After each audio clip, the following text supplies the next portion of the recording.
All right. Justin at home. All right, Theo with the Byleth. And yes, DemonApe Taz is playing Donkey Kong. Let's go. Let's freaking go. Oh, I know him. Yeah. Now that I see him in the player cam, I definitely know him. He shows up sometimes. I hope to see, you know, DK's been on the up and coming lately. You know, you have Chunky Kong getting, I think he was 17th at SmashCon out of like 1,000 million players. And this is a really, yeah, this is a very matchup-specific thing you can do. And Chunky Kong also getting 9th at one of the last majors. Oh, gosh. And, of course, Hikaru with the top 2 placement at another major. DK, despite being ostensibly low tier, just continues, and that's a little bit much, just continues to outperform in this age of DLC power creep and optimized meta. And I'm telling people, DK is a runaway train. Yes, he destroys everything in his path, but once he's derailed, it is really hard to get him back on track, and there will be many casualties. So Theo, obviously, I mean, what DK has in this matchup specifically is, oh gosh, 2 things. 1, speed. Byleth is not fast. Both these characters have really good range, and Byleth has a much better combo game on him. Yep, there we go. But DK is much faster, and with a solid cargo throw, can actually put Byleth in an angle that they can't recover from. You are brave for holding shield there. Theo actually did break my shield yesterday at Smash Tag. And runs into the charging up smash. Theo saying, thank you, I will write that off on my taxes. And he got out of the nair. That's a little interesting there. I saw Theo, he robbed, oh my god, he absolutely robbed stocks. Absolutely robbed stocks. I saw him, Lucas took away his double jump, took away his air dodge, went down for the down air at the perfect angle, and then the Lucas just got hit 1 hit of dare, fell out, and then got spiked by Byleth's up B, and Byleth came back. So Theo is not a stranger to absolutely robbing stocks, be it up B, charged forward smashes. Very good at that, actually. I've seen him hit multiple charged F smashes. It's the mix-up, because you don't know if they're going for the low to hit ledge hang or if they're going high to hit the ledge jump. Or even high also on DK will hit regular get up as well. So that's just a really bad spot. You have to kind of beat him to the punch and hurry up and jump out of there. And then you're in the air against Byleth. So the key is just not to get in those kind of positions in the first place, I suppose. But sometimes you can't help it. Losing neutral as DK once is sometimes a whole stock. In the same way that winning neutral once with DK is sometimes a whole stock. It's just how the character plays. One of the most polarized characters in terms of stats. And that's why he makes for such a good player matchup counterpick. He might have, on paper, terrible matchup spread, but if you can lock on to the player's habits that you're playing, you can really exploit them in a way that other characters might not be able to. And of course, you have that low tier debuff of like, how am I losing to this character when they're supposed to be bad, and yet I'm getting my ass handed to me right now. Still, Theo is up, despite being down in percent right now. This, okay, he actually gets hit for landing the up B and a forward smash to boot. Not a good start here, but I don't... DK stocks are very fragile, and in fact, I think Hikaru, the reason Hikaru was able to take it so far was because of the survivability. The recoveries were on point. The, oh gosh, the disadvantage was on point. And when you minimize DK's huge disadvantage weakness as much as you can, you start living at those super heavy percents instead of getting gimped or spiked or edge guarded at like 98. Actually, nice parry into up B there. again, getting punished for the up B. That's so weird. Is that not a thing anymore? Like, can you not do the up B into up? Oh. I love that down air so much. So powerful. Oh, gosh. And see, I was thinking run off stage and do the down throw version just to put Byleth at a really bad spot to recover. You know, Byleth may have a really good tether, but if you get him too far horizontal, you know, that their double jump can't cover the distance, they're pretty much screwed. Still, he's doing just fine. Finally actually getting rewarded for getting up B for once. It's kind of like snatching a blimp out of the air with a, what? Accidental B reverse. He goes for the MK Leo edge guard there. Does not get it. And on a character like DK, you are not coming back from that at any %. DK has absolutely horrible vertical recovery. Nice early up B there. Fighting his way back. And DemonApe Taz is, okay, he finally gets snagged out of the air, but he's doing pretty good. 64%. He's been able to, oh wow, that dash attack still barely hit. He's been able to get pretty consistent stocks, and he's swinging pretty heavy for him right now.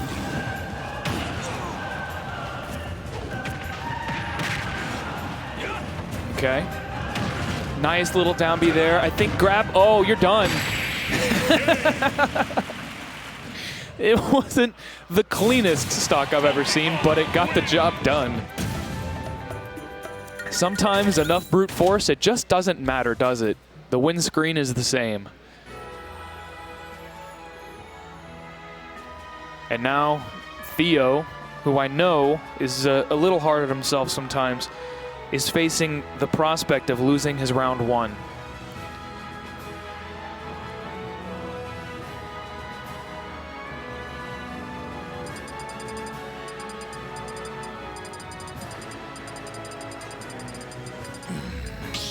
Smashville, okay, brave, brave. You lost on Hollow Bastion and you go to the smaller monoplat. That is quite brave.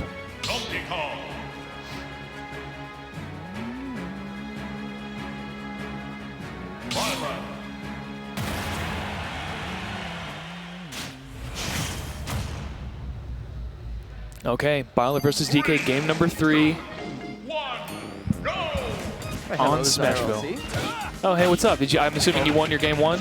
My opponent DQ'd. He just wasn't here, so I have that going for me. We will take that. Exactly. And oh, I thought we were about to see the bottom 0 to death. No, it's funny. They keep going for it, and they get up aired out of it. It's very weird. It's not as good as people think. That was good. That was a great vertical tether right there. DK was directly above dive right there. Yeah, I could see the DID try. Oh, not quite. I do appreciate the double dip, though. I do appreciate that. But one thing about DemonApe Taz, I told him, you know, he got the job done last game. This, you know, it looks a little sloppy, it looks a little ham-fisted, but it just so much brute force comes out from this guy. I saw him get that read earlier in the set too. He has Theo's inner dodge on point right now, and that hit. I appreciate DemonApe Taz just going for these heavy swings. That's it. Yep. Oh, 90% for that hit added. Oh, the stock's taken.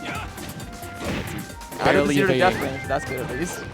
Yeah, I think most of the kills coming from Theo have been snatching him out of the air with because he tries to go high like. Oh, yeah. The armor wasn't enough. I don't even think it came out yet. Yeah, I think that's what it was. Oh, this could be it. Oh no, not gonna go for the 0 to death anymore. He seems to have really good DI in that. I guess that when you know that your character has a 0 to death on him, you kind of practice it. Yeah, you kind of. Oh, he went. I respect it. The sour spot of that move just as satisfying as the speed spot almost. And why did that move kind of like spike? Okay. But, oh gosh. Noises right now. So many moves are just whipping on each other's shields. I think we should be almost all double. Oh my god. They are swinging at each other. Do not go off stage. You will get snatched up by that. He did go to off stage. He went to the entire other side of the stage. Yeah, just, oh, you're out of here. Middle. Yup. Oh, a mirror right to the ankles. They are gone. And that's Theo with a pretty dominant game 3 right there. Yeah, that was really quick. The heavy swings were not going in his favor. So I'm going to go because I'm probably going to get called soon for my round 1, just technically round 2. So we'll see. We'll see how that goes. All right, best of luck, man. All right, and I believe next on stream we have Sunfish versus DOMO. Now, Sunfish, of course, an absolutely incredible player. He's touch on many characters, but I do believe he's most known for his Rosalina and Luma, which I'm always hyped to see more Rosalina on stream, because that is one of the most fun characters to commentate, just because Luma colors, great to guess at. And I don't actually know who Domo plays, so I'm excited to see that. So let's see here. Oh, unfortunately, I will not be commentating that, though, as I did just get called.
Start battle!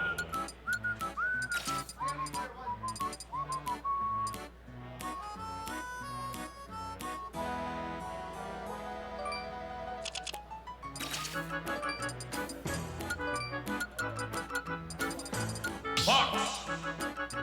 Little Mac!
Returning to base.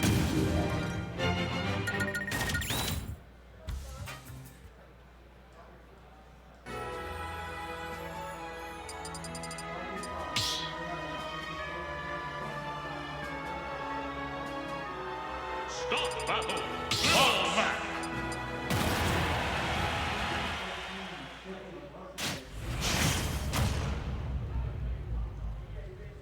Three, two, one, go!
Stop battle.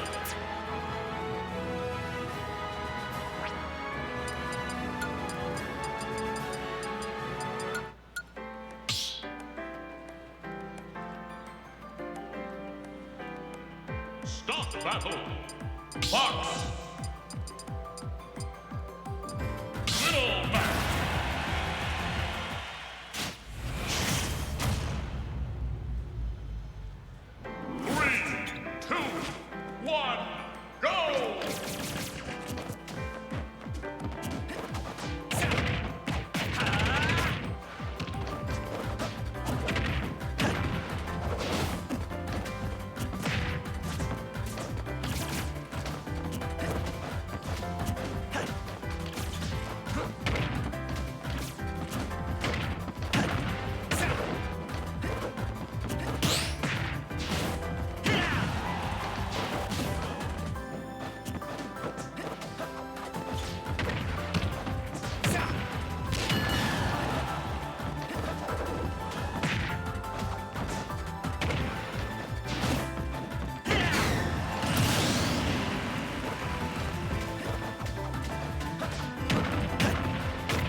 Start the battle.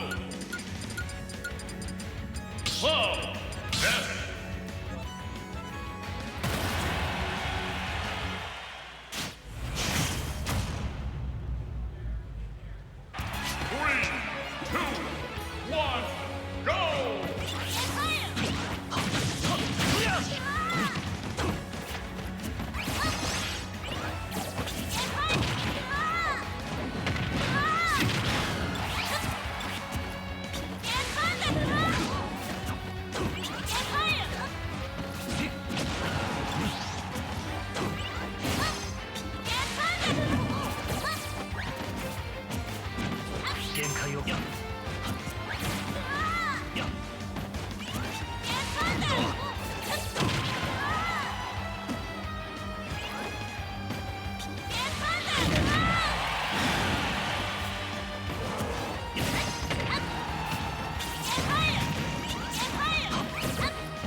Three, two, one, go!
俺は倒せない。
Start the battle.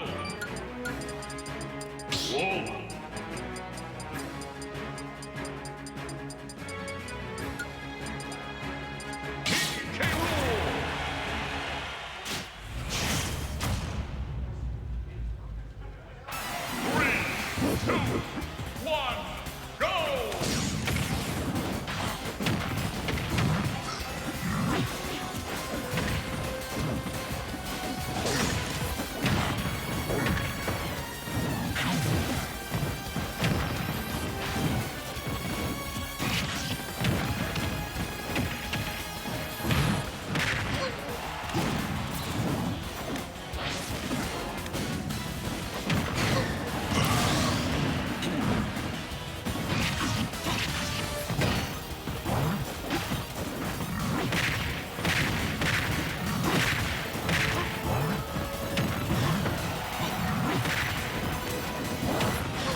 Stop battle.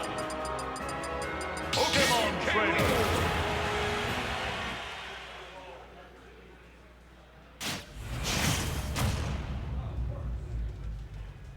Three, two, one, go!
battle.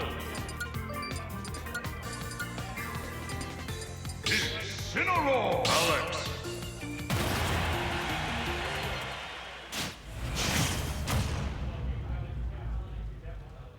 Three, two, one, go!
Start the battle.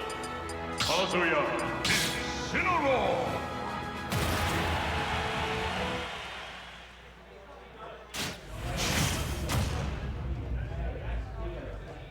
Three, two, one, go!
Kazuya Nishida wins.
battle.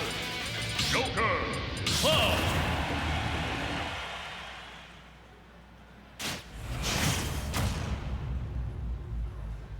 3, 2, 1, go!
Stop the battle, Joker, Cloud. And what am I walking into right here? Joker Cloud, Moeru versus Gummy. This looks like a good time and a half. 3, And what can I expect here? 1, go! Oh, this is good old Sweet Buns on the mic, coming back after 2 years, and what a time it's been. Holy cow. You gotta poke your head into every community out there. And it's so nice to come back and see something absolutely flourishing. And the amount of laughs I've had, like, even with 2 years of lost experience, it has been such a great time. Just put yourself out there. If people are gathered for a good time, it's going to be a good time, even if you're going to get O2'd in bracket. No.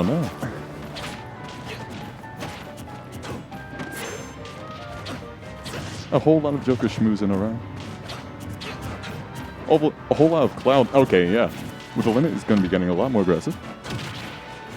Getting that roll in with the forward air. Almost calling out Joker on reaction with the missed AR.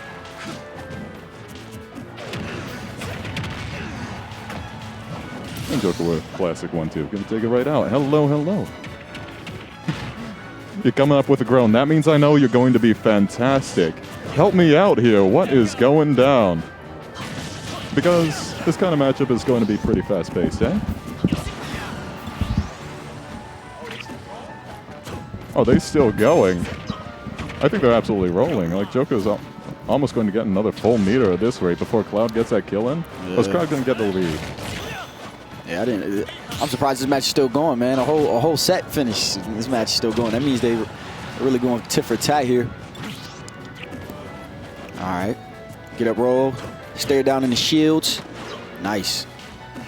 Some peak defense going on here, definitely. Okay, good shield. Oh, almost catches the air. Almost gets a big punish off that. Air dodges. That's going to be his stock there. And now we're just going to be anticipating the Joker 3 stock with the Arsene. See if he can get it done. He's definitely going to have a special combo on Cloud, but the corner pressure is going to get to him eventually. Yeah. Moeru's movement here is looking real good. Looking real solid. His name is Moe, but he ain't cute. Moe? Yeah, man. Yeah. He's funny. Okay. All right, limit is out. What can he do here? He's at a stock deficit. Still looking healthy percent-wise. Oh, Gummy says not for long. Oh, yeah. And that's an easy W for Joker. Joker, man. Oh, that's your water. Oh, no worries. Yeah, let me put that more on my end. Ooh. How you doing? How has this scene been since I've been gone for so long? Hello, hello, good people. Where you been I at, got bro? a slanted old mask. I have been everywhere, also COVID happening, but exploring the city, finding all the little communities. There's volunteering, there's dancing, and it's a great time in general. I like your tag, bro. Sweet buns. Hey, yes. Look, one time somebody called me Sweet Bumps. I'm like, oh, you just empowered me. Call me that again. Bro, your tag makes everyone have to call you Sweet buns, bro. I know, You're right? evil for that, bro. Oh, look, you just got to start off with a little bit of erotic tension. It's good stuff. Oh yeah, we got Dark and Rel. Rel coming off a W on Sunfish. The hero was looking good, as well as the Incineroar. Can we talk about Incineroar, man? That dude, man. He got so many tools to get him out of bad situations, man. Back when I came here, like, I would place top 16 on a good day. I'm 7 out of 10 on a good day. Now let's see. But when it came to Incineroar, I almost hit top 8. But then they switched to Incineroar on me, and I didn't know, like, my full matchup. I didn't know my good full combo chains. Yeah. So he was able to punish me with a counter just for like narrowly missing those combo windows. Yeah. And it didn't ruin my day. My day was ruined in a pretty flashy way, I'd say.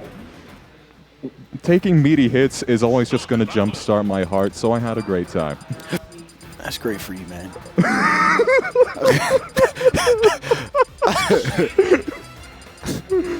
Look, I was able to play ZD today. Oh, that's great, bro. Oh, bless my heart.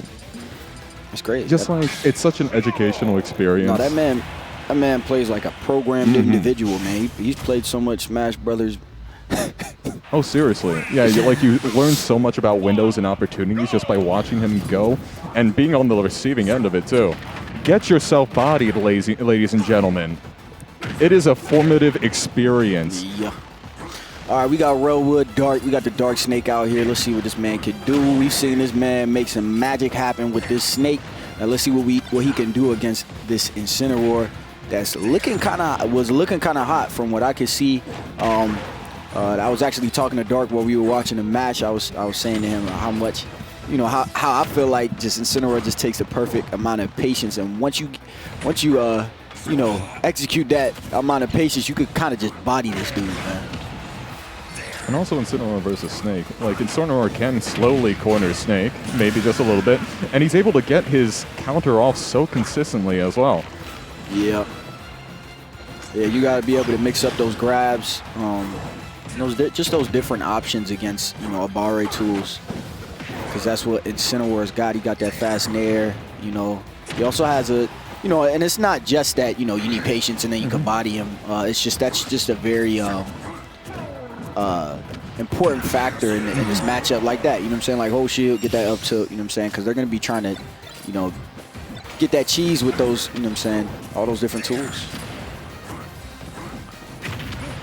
I just appreciate a character with tools that prevent you from playing well, like a flowchart.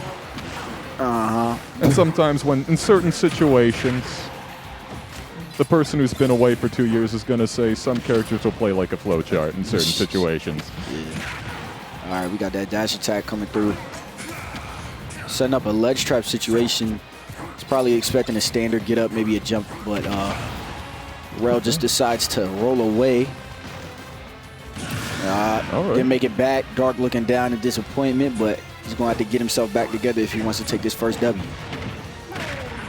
All right, a little two-piece combo there, getting Dark to 30. Rool Wood is sitting comfortably with this lead, man. He's not going to push it. You know, he's just going to play it cool. Farming the explosion for the counter and being hit for the end leg of the counter, too. Goodness gracious. Oh, no. Oh, wow. And But there we go. Sheesh. That's a good use of farming that counter. Yep. Oh, Dark going high, and he ends up going low. Rool's going to take that kill from the side. Let's see if Dark can pull it together. Rool Wood is looking nasty right now.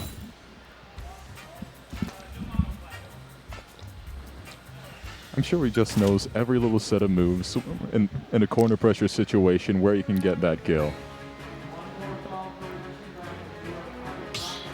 And Rool Wood got the hero in the pocket Holy if he ever feels like he needs to, you know, zone out What a Snake.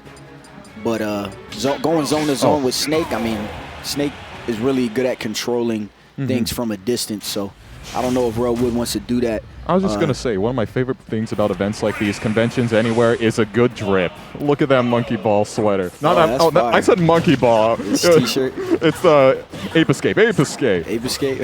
Monkey ball's What fire. a throwback. Oh, absolutely. And we got Dark switching to Aegis. This is interesting. Probably just wanted to be able to get in the mix and find extensions just like that against Incineroar here. I've never seen this man's Aegis, but you know, it's just a matter of, okay, you have aggression, you have things that can really, you know, get Incineroar to high damage, but how smart can you be with your aggression, right? Can you avoid those, what's that jump called? That's a big hit. Goodness gracious. Did he just like counter 2 smash attacks and like brought it all back? And no. Oh no. When you haven't touched your secondary for a little bit, things will happen like that. Yeah. Happens to the best. And Dark is really going to have to shake it off if he wants to get some money on Rool. He eats that up B. Now we're just being hit by the terribly choreographed up Bs, and it's in your head, man. Okay, no grab. Tries to get that nair there. Dark on the offensive. Sometimes fighting a heavyweight can just be a negative mental health spiral. Oh, absolutely. Don't give me so many matchups. It's just a negative mental health spiral. But you gotta have your, you know what I'm saying, mind solid in this game if you ever even want to play, for real. But now it's all even. Yeah, no, Poor Incineroar, he can't even make use of that spawn invulnerability. What's that move called again? Revenge. Revenge. Sure. Yeah. Hey, good stuff. Yeah. So, you know, I mean, Rool Wood is getting, he's okay, he's in his bag right now. Oh, also, are people just saying Aegis? Is this like a GIF thing? I mean, I don't know how to pronounce that. It's Aegis. It's Aegis? Yeah, that. Okay, we got a little bit of bro, the reason why I didn't say anything is because I am not going to say it like that, bro. I'm sorry, dog. All right. You just got to throw your mouth around a little bit more. Aegis. I've been calling DDD Day for all of my life, bro. I can dig it. I'm not changing. Everybody respects Day. Oh, no. All right, we got that up throw.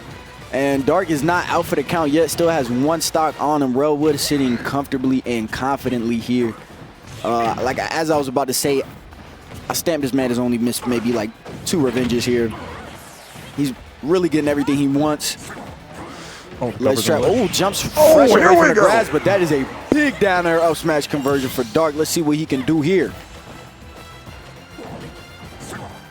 See if he can carry some momentum to this final stock here. Safe on shield, putting on the pressure.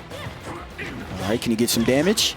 Okay, 34, almost evens it up. Comes with the fat knee and a 4 there. Okay, gets on aggressively. Rool pulling back, taking center stage. Pokes with the fair, gets a whole revenge off that. And Rool is trying to close this out. You can see it. He's hungry. Can he get a latch trap situation? That's a big nair. Okay. Oh, nice roll away. Ooh. Oh my G. Okay, turn Oh, around. he's good. What? He's good. Pyra's just heavy like. Where's the switch, man? It's all good. Well, we're gonna take that home. What'll happen? I know. Okay, I was like fighting Pokemon trainer in the bracket. It was a casual match. Things were going smooth, but then I got hit with like a quick combo into a back air, and I literally screamed. The visual effects in this game when you're hit with something meaty. You could feel it in your soul, bro. Seriously. Oh, it's such a good time. Bro, it's better to let it out than, you know what I'm saying, like keep it composed. Yeah, You feel just me? scream at your opponent. I feel like we Just need make to that roll. normalize that, Oh, bro. yeah. Because it's like, you know, that raw emotion, bro. I mean, if you're a shameless person like me, I'll rage, you feel me, just to get it out so I can still feel like go playing. You know what I'm saying? If you don't let it out sometimes you just sit down and you're in your head like, dude, beat this game, beat this venue, beep everything, I'm out. You feel me? Like, you don't want to, you want to stay and grind. You know damn well you don't mean those things you said to yourself. Oh man, it was So a just scream. let It was it a out and scream keep of pure grinding, terror. bro. Oh yeah. Let it out and keep It's grinding. not coming out of a place of like indignation or revenge. It is a scream of I am I am helpless. Bro, it happens, bro. It happens. Oh my goodness. Okay, what do you pray for? You're on the back foot in the game. All right, we got What are you Peanut. counting on? Oh, Were you asking me a question? yeah. What are you counting on? You're on your back foot in the game. You're desperate. What am I counting on? Yeah. What's in your mind? What's in my Olymp mind? versus King K. Oh, this is going to be... Ooh, let me not say that. I think this literally happened in Punch Out. Hippo? Yeah, this is just Hippo. I'll answer the question after Oh, yeah. the match. All right, we got KingRoBo playing something that is very far from a robot. We got a very coked up alligator, crocodile, I don't know what. Anyways. Oh my goodness. But yeah, I really think Lil Max. Ooh. Okay. I think the Lil Max counter will get him a lot of mileage because it covers so much distance after using it. If like King K goes for like a close mid-range projectile. Nice. Yep. Okay, that's going to be death. Big Punished for not labbing against King K in 2022. Hey, man, you got to know your stuff. But nonetheless, we got Lil Mac. Nice up smash. All right. Let's see what this man can do here. If King K tries to land with his belly, Lil Mac's just going to crack him open. Nah, for real. Like a golden egg over his knee. Yeah. Okay, that's the interaction between those two. Nice. All right, Peanut's not playing too aggressive here. Doesn't want to push the envelope. Seems like he's really trying to line up some accurate hits. Okay. Nice, and there he goes. All 1-2, buying his time. Yep. Closing in, keep him on the platform. Dashing in and out there. Almost gets you it. Yeah, he cannot still do gets it. that to And somebody. He still gets it. Just that little bit of patience and slowing down the pace there really paid off for Peanut. You're just like, I have King K slightly above the ground and hit stun. If he puts out any arrows, he's going to land with it. Oh my goodness. But KingRoBo is going to take that fat dash attack there. He's going to have the startup lag of like Titanic's iceberg if he throws out any aerials in that situation. So why not just wait? Yeah, and KingRoBo is now, he's playing a projectile game. That was a bad one, though. He's going to get blown up for that slightly. Gets a grab. All right, side B. Coming through, ledge trap. Okay, we got some up tilt money, and that is most definitely going to be a full up B from Peanut. All right, side B. What can KingRoBo do? No. Wow, and that kill, dude. That's a strong move, dude. I just don't see King K landing. Yeah, that's really a tough break to land for him. Against Little Mac especially? Yeah. Oh, mercy.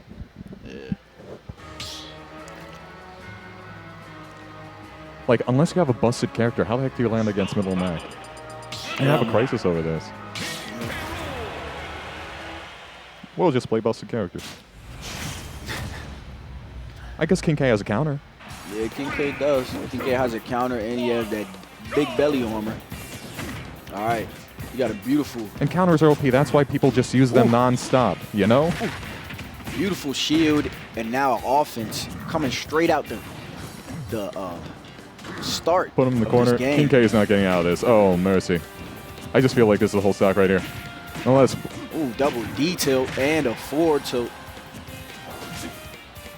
All right, how's he gonna hold down ledge? keep in place with the rapid jab. Shoo! Use the throw invincibility to combat the crown. Gorgeous. Amazing. Yeah, Peanut is definitely doing some math right now. I hope there's a rule against this in actual boxing. If someone roll puts somebody in a behind. corner like that, oh, he Peanut didn't even care about that body barely armor. being touched. He's just going to town. Okay, gets a full jab. Doesn't punish the tech. Peanut had a side beef for his face right there. Ooh, ooh. All right. We're even mixing up airs in with Mac. Okay, up throw. Ooh. Oh, no. Ooh. That's a full up B. That's going to be a kill, definitely. He did not mean to land on that platform in front of him. All right. Where's it going? Okay. Can KingRoBo get this stock is the question. Oh! Big back air. Big back air. Peanut has a whole stock lead here. Hasn't been touched yet. Ooh. Oh, gets a jab there. All right, King K is somehow crossing Little Mac up on those smash attacks. All right, KingRoBo trying to Turmoil. bring out these projectiles here. He gets a tech away with the crown. Reads the jump. Okay. Shoots them away. Okay. Double jump's gone. Oh, that's death. That's a match. All right, KingRoBo evens it up. Peanut with a 31% lead here. KingRoBo bringing out the crown and bringing out the boulder gun. Ooh. But he's in Air the air. dodges to the He's above Mac. Yep. He's It's a dangerous state. using that throw perfectly again. Tries to keep him just above him in the air. Oh, mercy. Ooh, nice down tilt. That's an up That's tilt. not it. Yeah, up B. Not gonna do it though. Oh! Woo! Okay. King K just my betting his G. life on that up air. Oh! Okay, that nair's doing work. Oh, no, that's a big no, punish. no. Oh, okay, down throw, patience. Doesn't get anything big off of that. I know Peanut wanted something. Okay. Oh, wow, and he gets the sweet spot. We love a sweet spot. My man ran up into that. We love a sweet He spot, up don't smash we? out a dash for that sweet spot. Beautifully placed. Beautifully placed by KingRoBo. In the face of KO punch and everything else. Let's go game 3. Oh, I got a smile on my face. Game 2. I mean, game 3 here.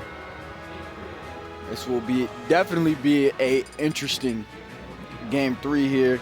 We'll see if Right. Peanut can just, really expose him. Alright. Just. I mean, he could really do it with Mac. It's Mm-hmm. possible. We saw in that first game how he could really just stay on the ground and just wait for him to try to land and just Mm-hmm. completely blow him up for it. All right, what is the worst situation you could possibly be in Smash? What's the worst situation you can imagine? Yo, That's Byleth- not fighting Byleth is a strong. DLC2 character in bracket. Byleth is strong. Byleth? You said DLC. What's the worst situation? I don't know, man. I'm gonna be honest with you. I don't think I can answer that question. There's a lot of different scenarios, but I don't know, man. None of them. I feel like I don't feel like I've played against enough characters Oh! to have that type of, you feel me? Oh, I hate this state, But I know a lot of people will. Anyways, game 3 here. Okay, Okay. Rool really pulling that up air onto the platform. He knows like a real elaborate setup here. All right, jabs. Nice down. Put pressure on. Oh.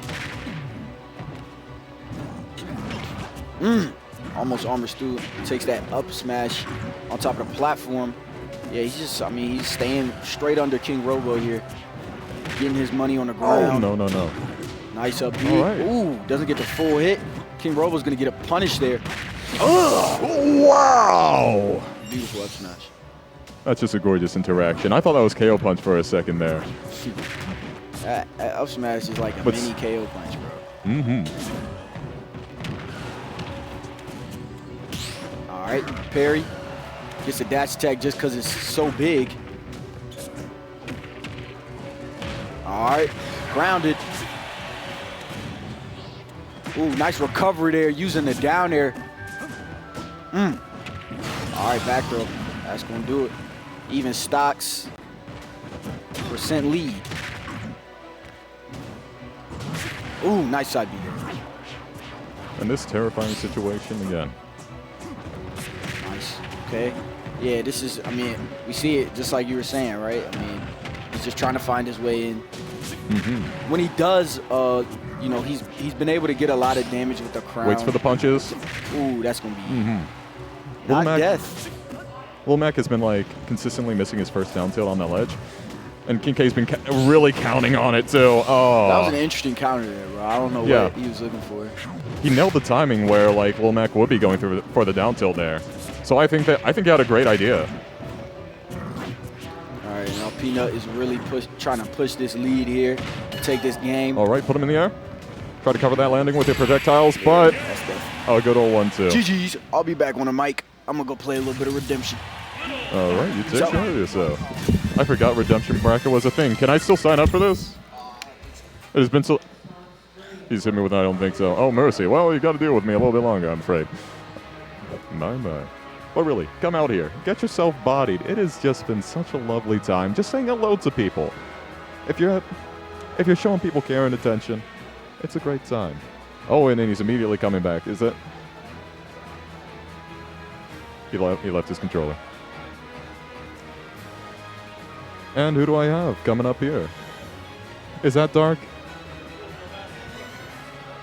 What now? I can go either way. Oh yeah. I've been kind of getting out a lot lately, so I've been going mask. And also, like, some venues I go to, like, have a lot of old people in them. He didn't even turn his mic off. Okay. Oh, I gotta check for that. Mercy, how are you doing, Dark? How are you feeling about today? What'd you call me? I just called you Dark. That's Excuse not me. me. I am so sorry. I'm Nick District. Nice to meet you. Oh, Mercy. It's been a while. What can I say? Yeah. People's faces have like begun to blur. And oh, what do we have here? Every white person looks the same. I don't blame you. Seriously. But so Seagull Joe is an anomaly. He will talk about how bad a matchup is. Counterpick one time, win on that counterpick, and then never use the counterpick again. I mean this as someone who's had to fight his counterpick in this matchup before, and then I've never seen the counterpick since. Good lord! And the follow-up on the forward air. Yeah, so landing against Palutena and Steve is actually really hard, especially if she has a counter, so you can't just dare your way out of disadvantage. Because there's always the risk of, oh yeah, she's just going to counter you and you die at like 50 because you're at the top of the blast zone, you know? Or you just accept the 50-50 chance. So realistically, you're actually always in a worse position above Palu. That's not a, that's not... As Steve specifically, you don't want to be hit by a counter by the Anvil, eh? Yeah, an Anvil like, so there's like a 75% chance, of you being in a worse position. There's like 25% chance that nothing actually happens to you. How are you coming up with hard percentages here? I'm thinking of it like this. What YouTube rabbit hole did you follow? I'm thinking of, so there's the 50-50. Yeah. There's the 50-50 of, actually I guess it's 50 either way. 50-50 that she's going to go for the counter. Or is not going for the counter, going for like the up air. And then there's like the 50-50 that she just doesn't do anything. Oh yeah. And then you just get by, or there's the chance that, that you do get the down air out because she goes for something else. It's probably lower than 50%, higher than 25, but I'm simplifying it. I don't really need to go deeper into the rabbit hole. When you have 8 options in one situation, that's just 4 50-50s. Oh, I forgot to mention it. You can also just throw down TNT as a little stall. So always. And that doesn't get countered. It just puts it down there. But hey, that back air can counter a lot of Steve panic options, such as a minecart. Oh no. Oh, he got hit by. He got hit by a jab. Palu's fast enough fall that she gets hit for at least about like 10 to 15% from the jabs, but she's not like light enough or heavy enough that she just gets hard. No! That's Yeah. she's in the perfect percent to get hit by that. I don't know what to tell you. And this has been let's be honest, Seagull started off really hot in this game. And that lead is just gone. Really gone at this point. You're already getting lapped in that stock.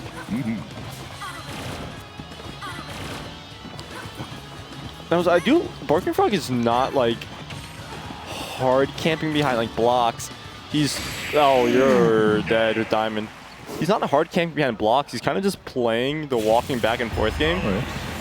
And when Seagull tries to approach, he kind of just dash attacks him for it. It was looking so good in the beginning. I'm going to ask you a question. Yes.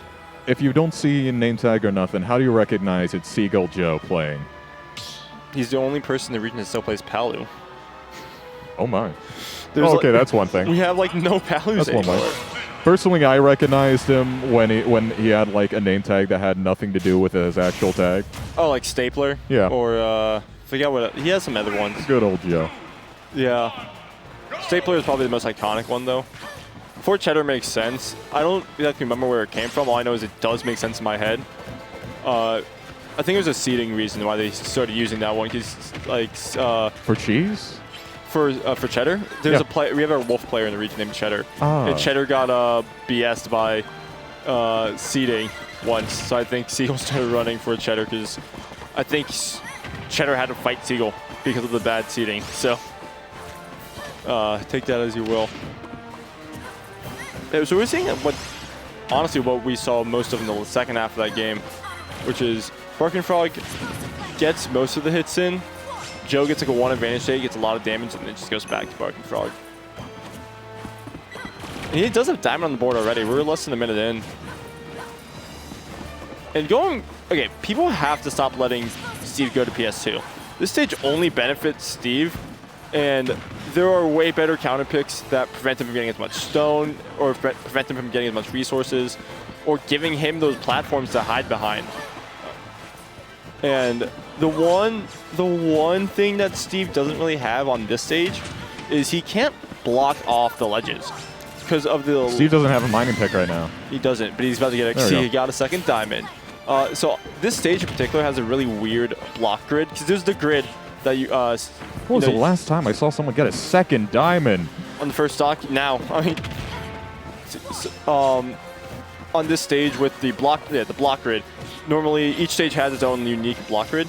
Specifically with these ledges, the ledges break into part of the block grid in the form of like, normally on like small battlefield, for instance, the grid is allows you to place a block right in front of the ledge. Okay. Oh no. This is a really, just go back. Don't bother interacting. You have to have that block. But PS2, for some reason, the ledge is in the middle of one of the blocks in the block grid, so you can't build on that block. So you can't cut off the ledge like you can on small battlefield. Which is like the one thing in this matchup Seagull has, I guess, on this stage, which Barking Frog can't block off his recovery from below.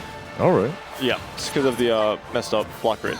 However, he's not needing to do that whatsoever. He's just going in on Seagull, and Seagull doesn't have any answers right now. Up though. Did it go?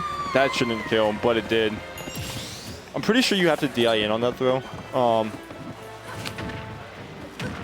However, that back air is gonna kill. And I'm pretty sure he still has an extra diamond. And he has a lot of resources to just kind of play a bit more relaxed. Second stock.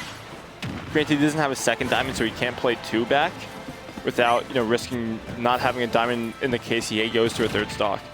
But he doesn't need to play as committed to an offensive game or a defensive game. He's still in a good position. Gotta love good old Steve economics. Like, this is how, you see, he tried, Oh. he went too low. That just hurts to see. That's one of the cases where the recovery doesn't get blocked off. But I'm not sure if you saw, he tried placing a block right in front of the ledge, and it gave the little, hey, you can't place that there. But yep, sorry. A lot of Steve stuff to talk about. So I'm just letting you go on, man. I love this character to death. I think Steve Oh. is legitimately one of the best additions to the game from a general game perspective.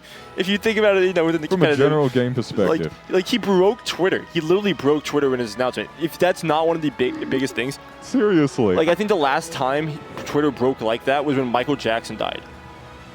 So for reference of like how big like that this Steve bringing down Twitter was, that is.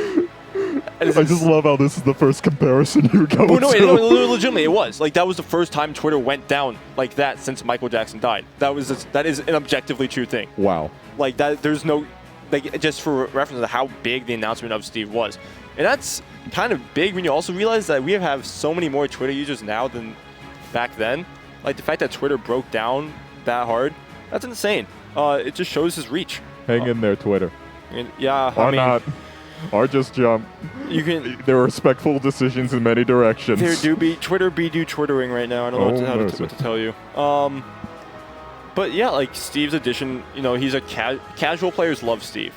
At MomoCon, for instance. MomoCon, I'm not sure if you were aware, but the crowd wasn't really empty. I'm not gonna say it was empty because there was still a lot of people.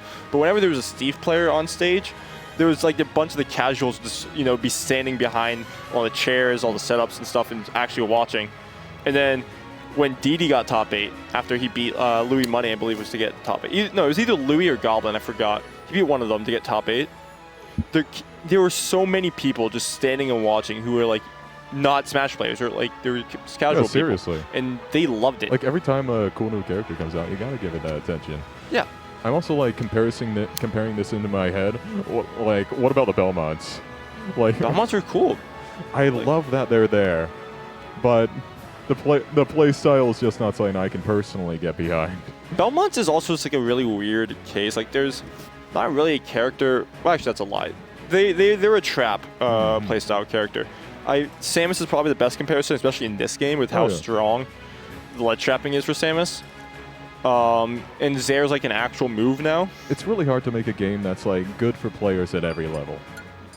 Ultimate is like the best game, which is funny to say. Best game. Oh my goodness. For Smash, which is funny because I think Smash Ultimate's still a very poorly balanced game. I'm gonna rotate out. I'm gonna let this man in this beautiful sweatshirt. I love it. The longs. But okay, so we're gonna get Gummies. Gummy Roy is a character that he has been playing. He used to be a Crawl main, but he just started playing Roy along with his Joker, and then it started doing better than his Joker, so he started pulling it out for a bit of the harder matchups that he's had to fight. Yeah, he actually started as a Croy main, and he's been grinding so hard with the Joker, but traditionally ZD has, if he's going to get upset, it's usually against a Crom, like against Sword or something like that, or Kyle, one of those players. So, if this doesn't work out, he can always see the Joker again, but I think he's fought ZD enough with the Jokers is the main issue for him. I think it's one of those things of, I've gotten my ass handed to me so many times. Let's see if this works. We might as well try this one out. What's the damage, And so far, I mean, he's keeping it relatively competitive, A couple, jab back air maybe, or a side B at the ledge will make this his lead. And then that F-tilt is disjointed to say the least. Before Gummy went on, I was like, ZD gets half of his damage from ledge traps. Find another way back on stage. And he's like, I'm playing Roy. And I was like, oh, well, carry on then. Watch out. You have to, yeah. Yeah, you really can't afford to just touch the stage when you're recovering as Roy, because if you do, you get stuck in that end lag. Yeah, he doesn't have the flexibility that Joker has in terms of recovery, so.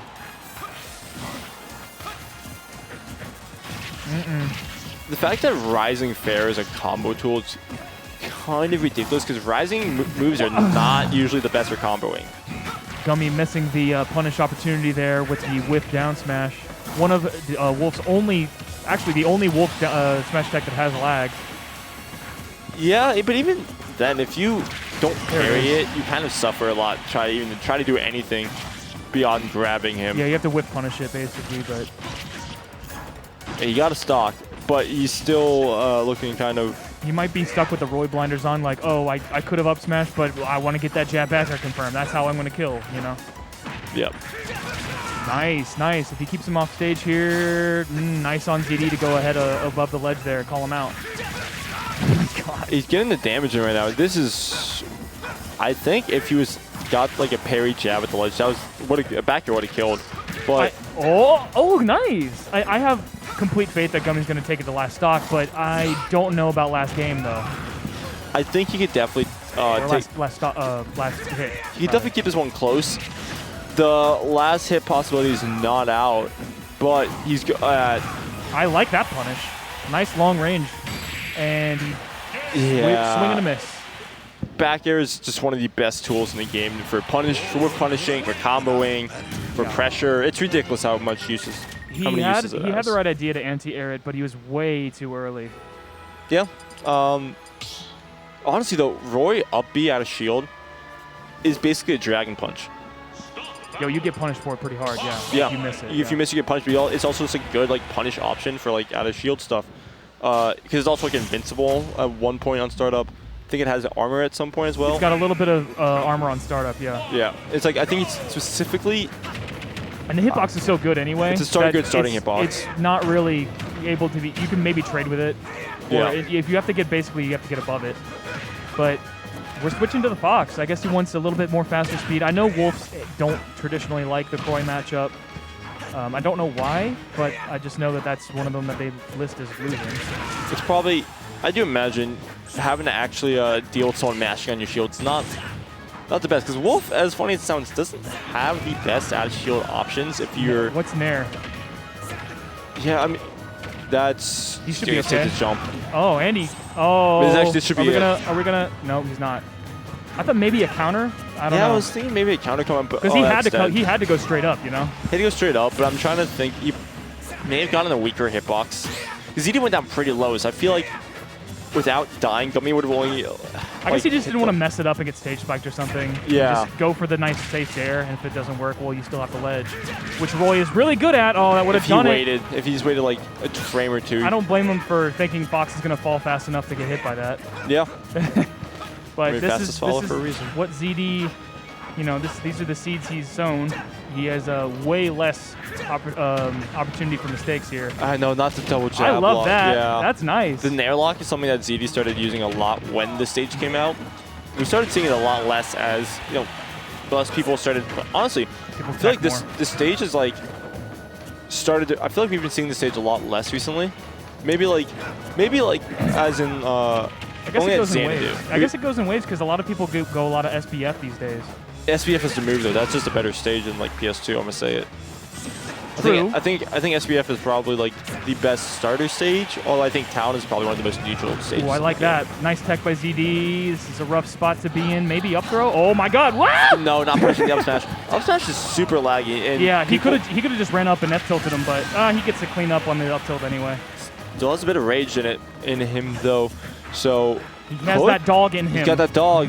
He could take the stock if he gets some damage in. And I was about to say it's all down to if he gets past this ledge situation. Oh my God! And that is a fresh bear, so that's definitely gonna take it. Good old poke. A lot of people. I don't think people shift their shield enough in this game. I agree. I'm someone who does not shift their shield. I agree. Yeah, like especially when you're fighting like Robs and multi-hits that poke like underneath you, you can aim that down and never get poked.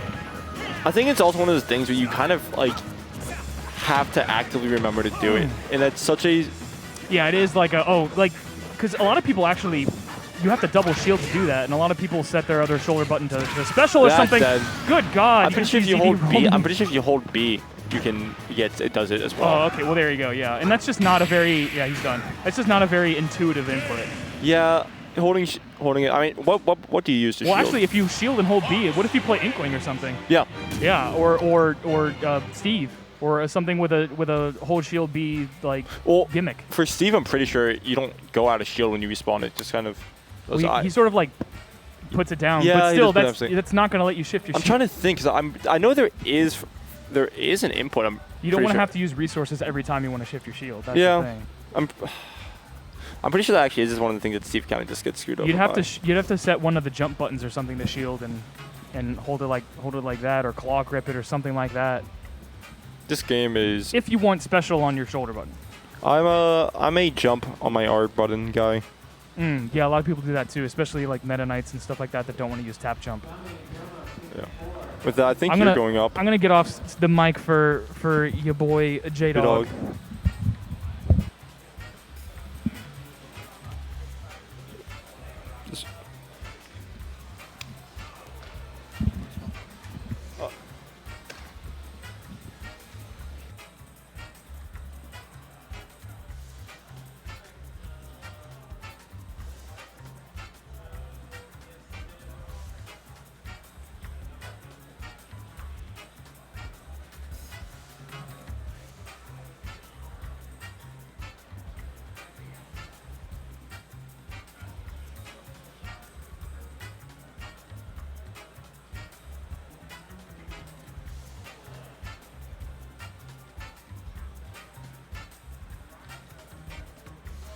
All right. What's up, gamers out there in Twitch chat? If you know the voice, you know who it is. J-Dog back on the mic. What feels like a few weeks? I guess it's only been like 2. But yeah, we're back. It's been a while since you've been around. Yep. But joined here by Nick District to start off this top 8. And Nick, how you doing today, man? Pretty good. Feeling a little bit lazy, post-birthday and all that. So. Oh, yeah, happy birthday. Thank you. The big 20, right? Big 20. Oh, my God. Children. Well, I guess now, yeah, you're 20. I remember 20. It feels like so long ago. It was a good time, though. Yeah. Enjoy it while your knees still work. I was talking about my back hurt this morning. Stop. I think it's more of just a general fact that I gamer lean a lot, but I'll do it. Yeah, keep your posture, kids. All right, but let's get into game 1 of this Peanut versus Barking Frog, and I'm excited to see this because I love watching both these characters for this reason right here. Some Kazuya combos are so fun to watch to me. So there's a joke-ish. I think it's a joke. That Mac actually doesn't do as poor in this matchup, purely from the fact that he has armor. And having armor does mess with a lot of Kazuya stuff because you don't get electric half the time because you just armor through it. But it's also Little Mac versus Mr. Kazuya Mishima. So how true that is very questionable. But hey, it's looking really good for Barking Frog right now. Not having to deal with the KO punch. Still doesn't even have Rage Drive yet. Oh, and if he did the command grab right there, Peanut would have been in some dire straits. That Gates of Hell absolutely destroys Lil Mac. Like this, absolutely destroys Lil Mac as well. The double spike, he's not coming back. Yeah, and he tried to get the uppy as well. And there's the Rage Drive going to come out. Just going to grab him through it. That is super. Yeah, the Rage Drive command. Not even command, but I'm pretty sure it's just the fact that when he has Rage Drive, that command grab is full super armor. So. If you get it, no matter what, if he gets that off, he's breaking through whatever you have. When it's the standard down B, that's only 10%. Only 10%. It's 10% damage-based armor. Yeah. Oh my God. Not gonna be the stock, but he is off stage. Yeah, Mr. Mishima is heavy, but I mean, I don't know if we'll be able to take. This up B right here. Yeah, just barely enough. And Peanut stabilizing in a huge way, and he has KO punch now. He just needs to survive some tangibility. Yeah, and he also has to deal with the fact that auto turnaround exists, so a lot of characters can get messed up. And he's actually now within maybe. No, yeah, it's gone. There it is, the 10% damage-based armor, which as well he shares that with F Smash. F Smash is 10% damage based, and then up smash and down smash is 6%. So, really, it's just gonna be F Smash and down me that are gonna be affected by the armor. To be honest, I do not see. Magdad actually is going to be it. I'm pretty sure he uses jump already. Yeah, but he might be able to air dodge. Yeah. Oh, my God. I was about to say, Peanut has to hit this. Oh, my God. If you lose this, that'll be so unfortunate. Yeah, he went for it. I don't blame him, but like that was a bit too telegraphed. You know when you see Kazuya glowing red, they have one thing on their mind. They're going to try and grab you like that. Yeah. It's one of those things where you see a lot of Kazuya players, minus T, just stand there because they wait for your panic because they know you're going for a panic because it's a bunch of 3D chess going on there. T, however, not it's obviously working for him. Just kind of just spams electric no matter what. He's not thinking. It's a good move. It's a good move, and he's very consistent at hitting his electrics. Yeah, a couple weeks ago, I just started messing around with Kazuya for fun. And one, that character's fun as heck. If I play this game a lot more, I would probably play him these days. But two, the electric input is a little harder than people anticipate. Yeah. And we got to stop letting Peanut go to small battlefield. This stage is really good for Steve, just due to the fact that hey, it's a kind of long stage. You have the platform layout. You don't get any there's no bad materials for you. You do mine at a pretty standard speed. However, this is also a really good stage for Mac. Yeah. You have a smaller stage. You can use the platforms pretty well. The smaller ceiling means that you kill off the top a lot earlier.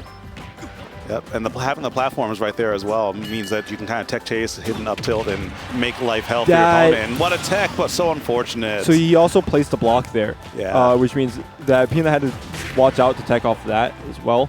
I think he anticipated having to tech off that and did a double air dodge for it. Yeah, that's one of the people are like, oh, Steve was broken because X, Y, and Z. Is like Steve is actually kind of insane for the reasons that people don't think about as often. Like how often blocks mess up tech situations and the stuff that people aren't doing yet, like with the instant momentum cancels and like that kind of curse stuff. I think it's hilarious, but Steve has a lot of tools in his toolbox, no pun intended.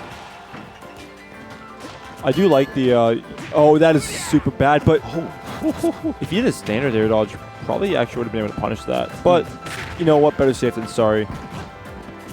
Yep.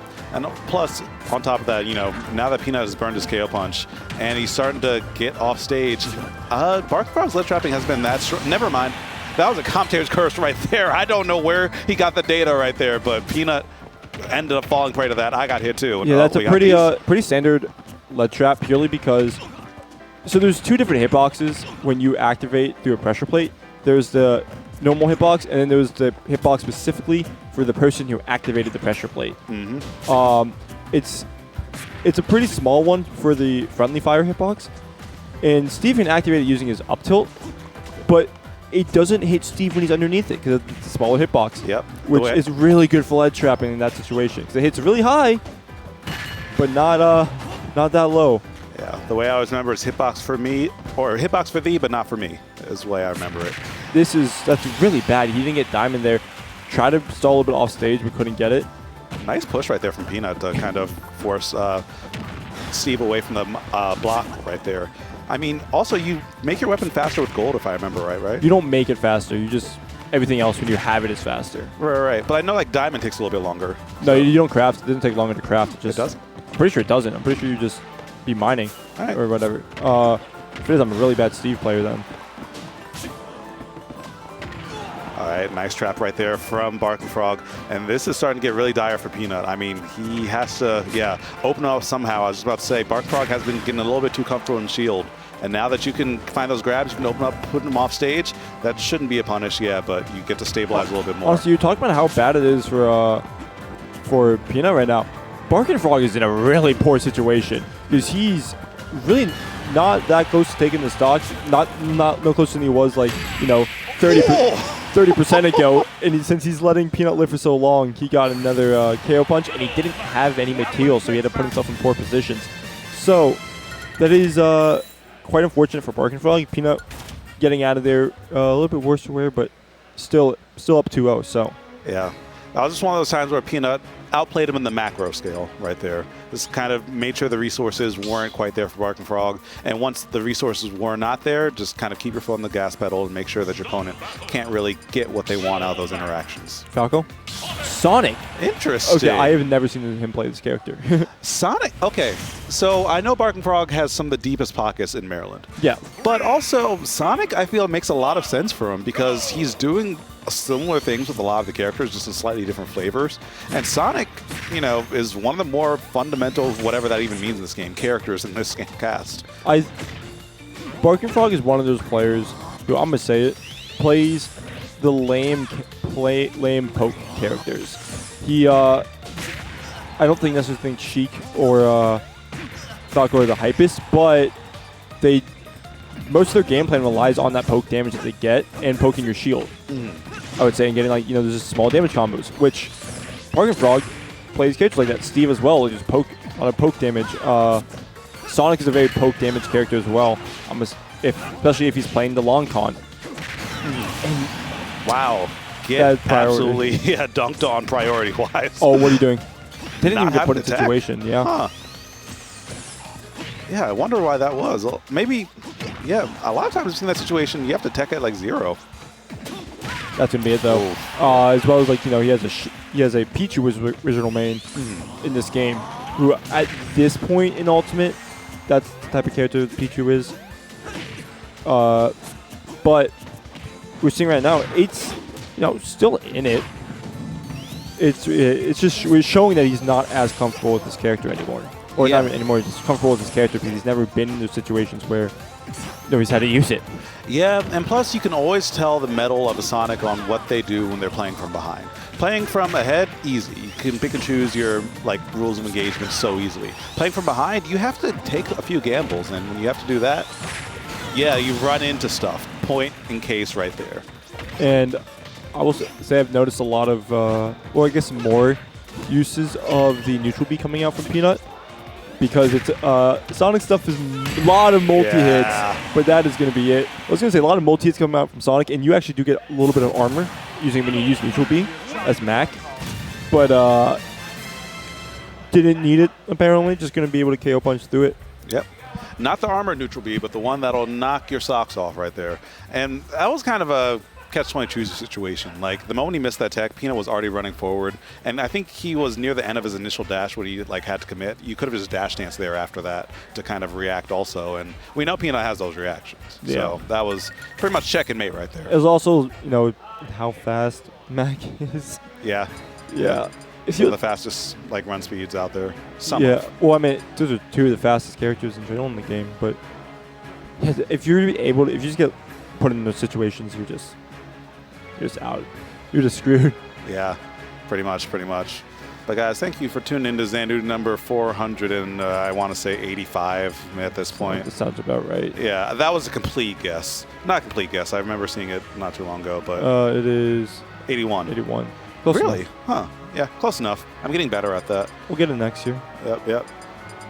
But in the meantime, looks like we got our next match in top 8 queued up right quick. We got ZD versus Rel Wood. Wood's getting better and making further runs, but about to be swapped out real quick. Nick District will probably be joining me again later, but about to get some DemonApe Taz on the mic. All right. Yo. Oh, what's up, bro? Good to see you. What's good? What we got going on here? Oh, we got Rel Wood still in here with the Incineroar against ZD. What's up, everybody? Yep. Nick gave me one. Gonna have J-Dog and Nick close out the rest of the night, but I'm coming in here just for this set. Always happy to have you. It's like we're always happy to see some Incineroar out there because this character be hitting, and Wood's been getting pretty far in bracket the last few weeks. Man, I'm not surprised, bro. I gotta be honest with you.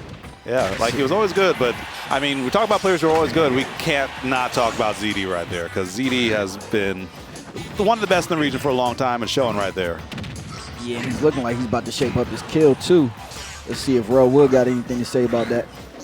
Yeah, he's gonna have to get off the ledge, which is so difficult. Okay, good spot dodge. Oh, that's some damage. Full combo there, sir. Are you? Oh, what? Goes for the up variation. Yeah, maybe try to get some landing traps right there, knowing that wouldn't kill with a strong hit. Exactly. He almost lived that, though. Yeah, he's going to eat that. Yeah. All right, so now Wood has a big opportunity to play with that intangibility a little bit, be able to just, throw out a little disrespectful option. Yep. Cheesy options, as some people would say. Oh, what? Yeah, ZD could have teched that, probably would have been in a better situation. Oh, gets off ledge, misses a pivot grab. Oh, yeah, quick 36. And now ZD on the ledge again. He wants to keep you there. So maybe a bit too much, overcommitting right there on the ledge. And it's going to, Rel Wood's just going to take that to the bank. Yeah. All right, up though, we got an up air. We got some pullback patience from ZD. Yeah, I'm liking what I'm seeing. Showing a bit more respect for Incineroar's buttons, because say what you will about his speed, but you got to respect that character's buttons. Have to. You got to respect a lot of things about Incineroar. Yeah, facts. Major thing being that revenge, man. Yeah. Ooh. Okay. We had some full hop stare downs there. Yep. Now Rel Wood talking on ledge. If that spike had hit the sweet spot, that would have been a wrap right there. Shoop. All right, full B. That's a meaty back air there. Yeah, it's going to find that one. And there we go. That's what I was looking for. One of the coolest spikes in the game, man. Put his whole chest in that. Love that. Oh, man. Yeah, that's definitely a good down there. If ZD was a real one, he would have side beat off that back air. All right. ZD taking the lead here. Ooh, almost goes deep for that, but he is dead, and Rool takes game 1, ladies and gentlemen.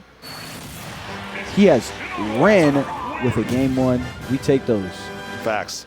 So did Wood take that, or did ZD drop that? Oh, ZD dropped it. No, ZD. Let's be real. ZD. Yeah, but he dropped it, and Rool caught it. You feel me? Facts. Yeah.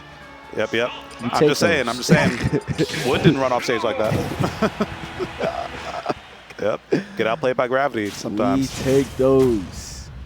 But as I've said this before, ZD does not care. Probably doesn't really care about that game. All he really cares about is what he's going to do this game, and he chooses to back air revenge. Bro, he took 50. He took 50. Oh, my gosh. Ooh, we got some momentum here coming from Rool. Got to put some pressure on after someone SDs, right? Yeah, pretty much. That's not momentum that you want to give up. He's starting to find some more of those forward airs and get some more of that action happening. But now the percent's even, but I'm still liking Rool's momentum that he has going right now. Yep. ZD always on top of you, no matter what. Takes that nair. All right, up tilt, up air. Ooh, nice. That was a beautiful full hop there. Yeah, now ZD having to roll off the ledge. Wolf or Rage Monster, he can get an early kill here if he gets some with this platform configuration. But the thing is, I don't know. Okay, getting coming across stage, and that time Wood tries to retreat to the platform. So I think that's a possibility. You might see some early stocks happening if ZD decides to put his foot on the gas pedal a little bit more here. Oh, absolutely. All right, the dash attack coming through, getting that kill. Yeah, well, was going to take that one. See if he can do anything about ZD's impressive offense in this game. Yeah, you really need some. Something I noticed in the last game, though, is that Rool's spot dodges has been amazing. Yeah, he's been able to just dodge through and cancel that with an up tilt and get some easy damage in there. Okay, there. Ooh. Oh, we got some rolls coming out from Rool. Ahead of Thanksgiving, even, man. Hawaiian rolls are fire, bro. Be hidden. Yo, put those in the oven, 350 for like with some butter on 5-6 top. minutes. Get that crispy top. Oof. About to put on 10 pounds this year, and I ain't even gonna be mad. Ooh, double up here. Oh, what a whip punish right there from ZD, because that like side B would have been so dangerous. Ooh, jump straight over that grab. Okay. Rool gets a fair. Some parry action here. Oh. Okay. One side B could probably kill almost anywhere on stage now. Yeah, ZD has to be careful or get a grab. Looking for something here. Oh. Takes a hit from that. Rool using up his revenge. I think ZD will take that. It's way better than the alternative. Yep. Okay. We got some trading. A little bit of DBZ moment right there. Oh, see ya. Yep. Okay, Rool, can you take this second game, sir? I mean, it looks grim, but there's always a chance. If he gets one sack of revenge, and if ZD misses those grabs, I think he could do it. Yeah, he just needs some calculated decision making. I think that might be enough. Oh, man. Yeah. Okay. All right, Rool not looking too bad in that down to the wire situation. You know, I mean, ZD really just held it down, and those uppies were working against him. The recovery options weren't looking the best at the end of that. Let's see if Rool can pull it together and take a game. Yeah. You know, not catch. Facts. But you know, it was that last laser. That last laser was the final straw, because I think if he didn't get hit by that, he would have been just close enough to make it back. Yeah. ZD doing that in a pretty safe way. And now a little color counter pick action going on. If he does that to match the background and make it hard to see, that's kind of grimy. I stand by that. See, man. Rool Wood got to bring out all the tactics, man. It's now or never, because I mean, being down 2-1 is never a good feeling. And right now, ZD looking like he's trying to close this out, be in a dominant position going into game number 4. Ooh, 4-2. Nice. All right. He's off stage here. Woo, Okay. Big 4 there. Big 4 there. That actually Big killed one. him. Yee. All right, you can hit me like 15 times, but did you kill me, though? Am I still breathing, though? Right. Ooh, can he make it back from Ness? Oh, wait. Okay. Going out there, almost gets caught lacking there. Even Rool Wood had to chuckle at that. I was like, yo, if I got hit with a stronger hitbox, though. Robbery. Yeah, that would have been robbery in broad daylight. Ooh. Oh, man, going deep. Scary. Oh, tries to get the spot dodge. Gets caught by the second hit of the up smash. ZD on top of the platforms here. Gets grabbed.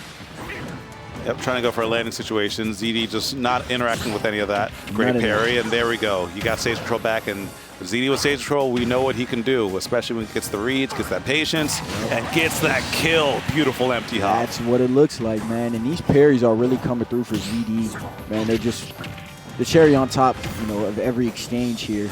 Doing a lot of work for him, definitely. Yeah, yep. They're very much needed to open the door because, I mean, Incineroar's hitboxes, especially the aerial ones, they're so big, so hard to contest. So, Could have been stock. Yeah. I feel like that back air, that would have been it. Yeah, Totally. absolutely. He would have been dead. Absolutely. Both players opting to slow it down a little bit. Respect, I like it. A little bit of dancing. I'd love to see it. Hey, he's not there to interrupt. And even if it didn't kill, I still love that move. That's such a dope downer. All right, 4 there. Ooh, pulling back. Gets that one. Okay.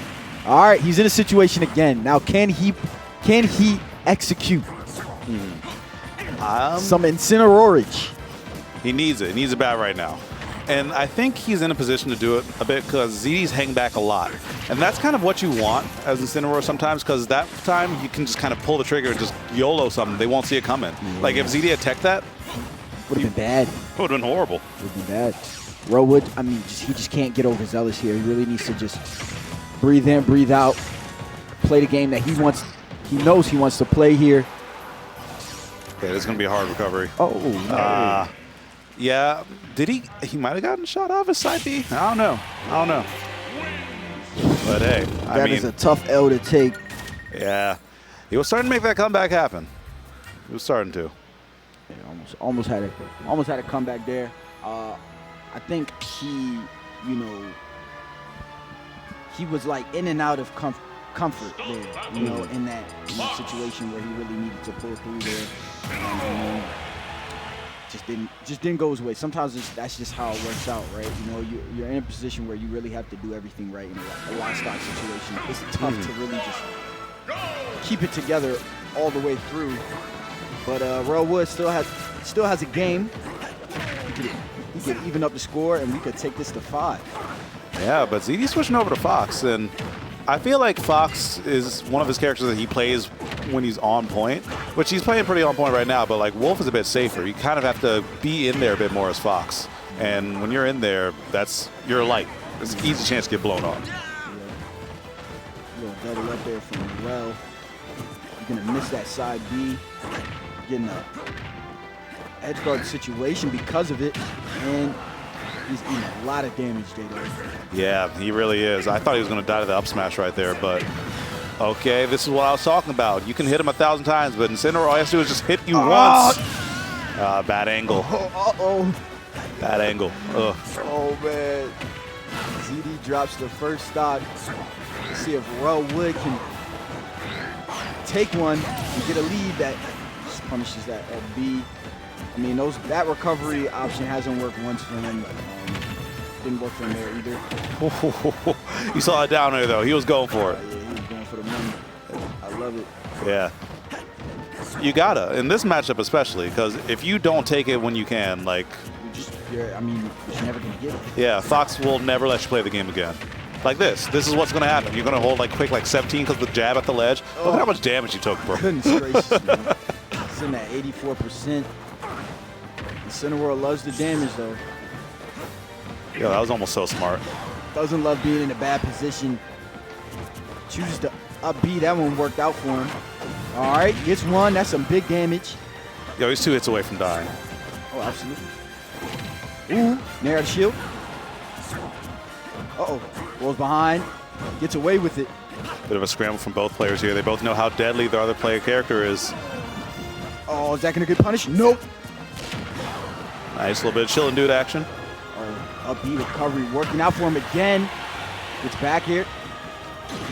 Shine. Oh my gosh, that actually might kill him. That did. So creative. ZD's been doing that more and more over the last couple months. And now he's starting to find those off angles to really hit people with the shines. You're so lucky you got hit on the stage though. Yeah, man. That really would have been a stock for him, that down tilt 4 there. Conversion, knows he wanted it. That's hard on the mental now. Rool in a very tough position. Yep, especially now he's getting him near to grab. And now he's on those platforms and he has to get back down, get back to center stage. He fights back, but still doesn't really have much momentum going for him right now. Yeah, if Rool Wood gets above like 80 or honestly even gets hit like this, I mean, Z, he's really looking to just open him up and take advantage of any bad situation. Yeah. Okay. Okay, that's one. That's okay. one. All right, Rool Wood, you're in this same position again. The question is, can you execute? Let's see. Yeah, you're going to need to be a closer to take this one to game number 5. Oh, but those side Bs are not how you want to get started. From both of them, honestly. Oh. Throws out another, doesn't work out for him, man. All right, ZD trying to close this out, trying desperately. He knows how scary this can be. This could be it. Not reacting in time, though. Oh. ZD respecting him now. I mean, pulling back. This is where ZD just shines, man. I mean, it's just like, okay, you thought I was, going in for the money and just really pushing the pressure, but nah, I'm gonna pull back because I mean, my game. This is my game. That's mine. And yep, it's in my pocket. You just have to hold that L, my friend, and that's going to be ZD moving on to winners finals just like that. That's a toughie. All right, hey, that was good getting the game in with you, J-Dog. Always a pleasure, man. Always a pleasure. I'll be back around. All right, man. Yep, you take it easy. Peace. All right, so about to be joined on the mic by Nick District in just a minute. In the meantime, between time chat, tell me how you're feeling tonight. Tell me what you're looking forward to the next couple weeks, because I know Thanksgiving's around the corner. We were just talking about those Hawaiian rolls.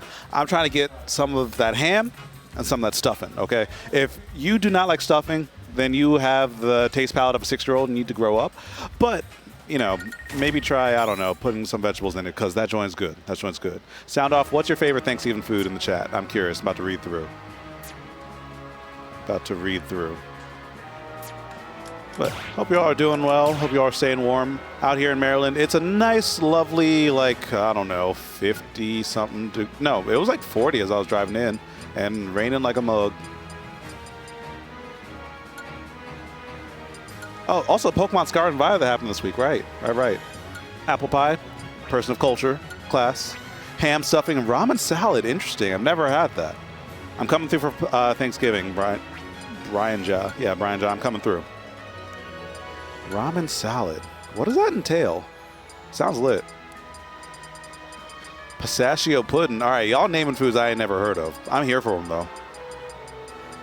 Mashed potatoes, negative space. Classic. Can never go wrong. Some good herb butter mashed potatoes. Green bean casserole.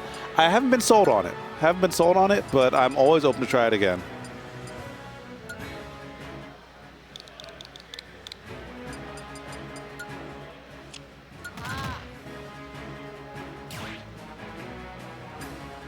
Let's see. What else y'all got? Pistachio pudding. Again, never heard of it. Green bean casserole. Try it again. Listen. Send me a recipe. My DMs are open. If you slide through with a recipe for green bean casserole, I will try it.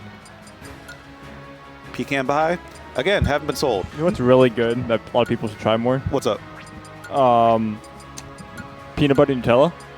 Throw some potato chips on there. You have a really good sandwich. The potato chips is the twist.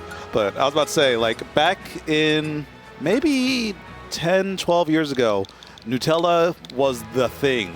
Still is. It's still somehow the thing. But when I tell you it's the thing, it was like that stuff would have people feral. Okay, it would have especially. I'm not going to demographic drop. You know, I'll say it. It had the basic white girls in feral Nutella. Oh, Night of Spacey said peanut butter Nutella with some chips on it. That was the thing he said. Yeah. But pumpkin pie, cornbread, yo. We're talking about like Thanksgiving food. Yeah. Ham. Cultured. I'm not a big turkey guy. I think turkey's usually always too dry. You can always say like, oh, but if it's not, I don't care. Have you ever had a not dry turkey? You're lying if you said you have. You gotta fry it. You gotta deep fry it. That sounds good. That sounds really good. But my point is, try ham instead. Ham is really good. Ham's amazing. I'm trying to see these players go ham here today because we got Dark versus Barking Frog playing his like 5th character that I've seen him play. Yeah, so far. Dark has Dark in the last 2 times these two have played have had his number, so going Mies is not unexpected. It doesn't surprise me that he is trying a Mii because this honestly just doesn't seem the worst for playing at a distance game, especially because he's running the Stealth Bomber side B, which is that one. And that is a quick projectile. That's not like the missile, Samus missile or anything. That is he's running the Absorb. Interesting. Mii's have so many moves I'd straight up forget about some of them sometimes. Because most of the time in the down B, you're running the bomb setup one. I don't even remember what his other Reflector, I think, is the other one. It is Reflector. Yeah, you're not running Reflector. You're running either the bomb setup or this specifically for this type of setup. Yeah, I mean, aiming to get some more passive healing never hurts when you're playing against a heavyweight character like Snake like this. But the thing is, you got to be able to get some hits to keep up with the damage. And that's just not happening right now for Barking Frog. Yeah, he really just has to get the most from the Snakes above him. Because it's not that, I mean, Gunnar has the best keep keep above things, like aerials to help deal with with Dark being above him. You have good options to catch the landings more so. Ooh, nice. Good read. Yeah, that's actually good because you couldn't roll it the other way because of the C4 there. Yeah, so it's more so that up tilt is really good at just catching when you're landing rather than keeping you up there. Up smash does the same. You have many projectiles to catch his landing too. Yeah, Mii Gunner's kit is just such an unfortunate thing on just how poorly it flows together in a lot of ways. It does the keep away part well, but it doesn't do the juggling part well at all. Wait, what? It hit the grenade? It hit the grenade. Oh no. Even Dark was just shocked at that, but you know what? You still have a stock to play with, so sometimes you just gotta let your opponent get the clip and go about your day. He could have honestly kept that up. Yeah. But choosing not to risk it. And honestly, if you can take a faster stock than you took last time, there we go. That's what you need to do. That's such an interesting reflector. Yeah, because it has the hitbox on it. So it's like Ness down B. We see that actually used quite a bit. Yeah, but it doesn't have a hitbox on release, does it? Because I think in that situation, a hitbox on release will push him away, but he was able to keep up the pressure. It's such a bizarre. Mii's are weird, dude. Hey, you negated it. Yeah. We take that. And that's so unfortunate. You kept his shield. That does not kill, but however, he couldn't even pressure the. Dark is the funniest player. Dark. So they would say, I remember I read a comment the other day that Wadi is the player most likely to stumble his way in the top 8, which I think is a really funny comment. Dark is the person the most likely to stumble his way into a win at Xanadu. I'm not sure you saw the Montrose clip. Which one was that? The one where he was at 180 and he his up B hit Montrose at the ledge, exactly as C4 went off and killed him. Yeah. I did see that. Dark is a good player. Don't get me wrong. I'm not saying he's not, but I feel like we see a lot of those funny clips with him because he's just kind of just not accidentally wins, but there's a lot of really funny things happen on his way to him winning. A player with a maxed out luck stat is how I would describe Dark. I'm not sure. Okay, so we switched to the bombs neutral B. So that neutral B is actually +10 on shield. What? Yeah, it is a +10 move, so it allows for a lot of shield pressure. Like you can a lot of times use it at a distance. You can use it to just run up and grab them. So I guess switching items is interesting, because I guess he's trying to play a bit of a closer game, but on Kalos, I don't know. It kind of seems like an oxymoronic pick, you know, like trying to play a bit more of a distant game, but also, or a closer game, but also on Kalos where both players can run away easy. Yeah, but he's keeping pace right now, and being turned around. That's so unfortunate too. Got right in the corner. Max out luck set. Max out luck set. Yeah. We'll see that down throw. Yeah, able to get the string right into that forward tilt right there. It also has like a decent amount of shield damage. It's not like an insane amount. It also like doesn't kill until like the way later percents. So it's just there to be annoying, honestly, because he can't play the distance game right now because he's not getting the most out of his side V usage. Max out, I'm telling Not you. even max. That's just okay. That one's a max out. Yep. Barking Frog's just landing on all of them. That back is gonna kill though. That back here sucks, but boy is it strong. Yeah, like feels like it's kind of slow. It feels like it hits awkwardly high, but you know what? It gets the job done. That actually did so much healing. Yeah, I've been noticing that. Like the healing is pretty. Like it's not something you just laugh away. Like it's something that Dark has to respect. Is not in a lot of situations, but it's something that he definitely needs to. Hey, he's getting this damage off right now, and this is a lot closer than it was when he started. That also once again landing on stage, and the invincibility on dash attack. Yep. Yeah, easy punish. Yeah. Do you know who's heavier, Snake or Falcon? I'm pretty sure it's Snake. Okay, because Gunner is the same weight as Falcon. That makes sense. So yeah, Gunner's just a lot of the Miis just feel like a lot heavier than. oh, that's dead. Yeah. See ya.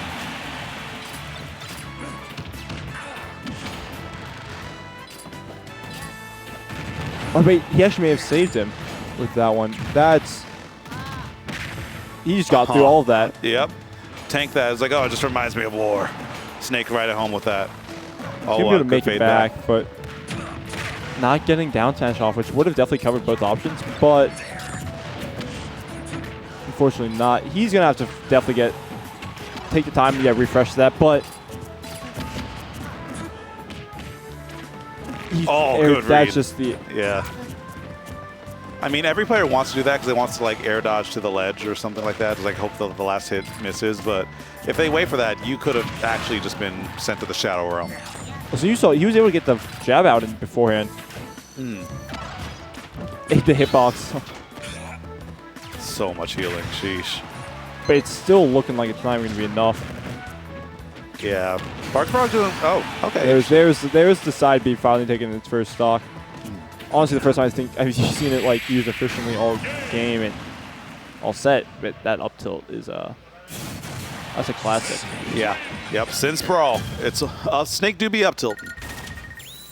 See Snake and Pilates every other week. That's also kind of like that's an insane amount of human athleticism. Yeah.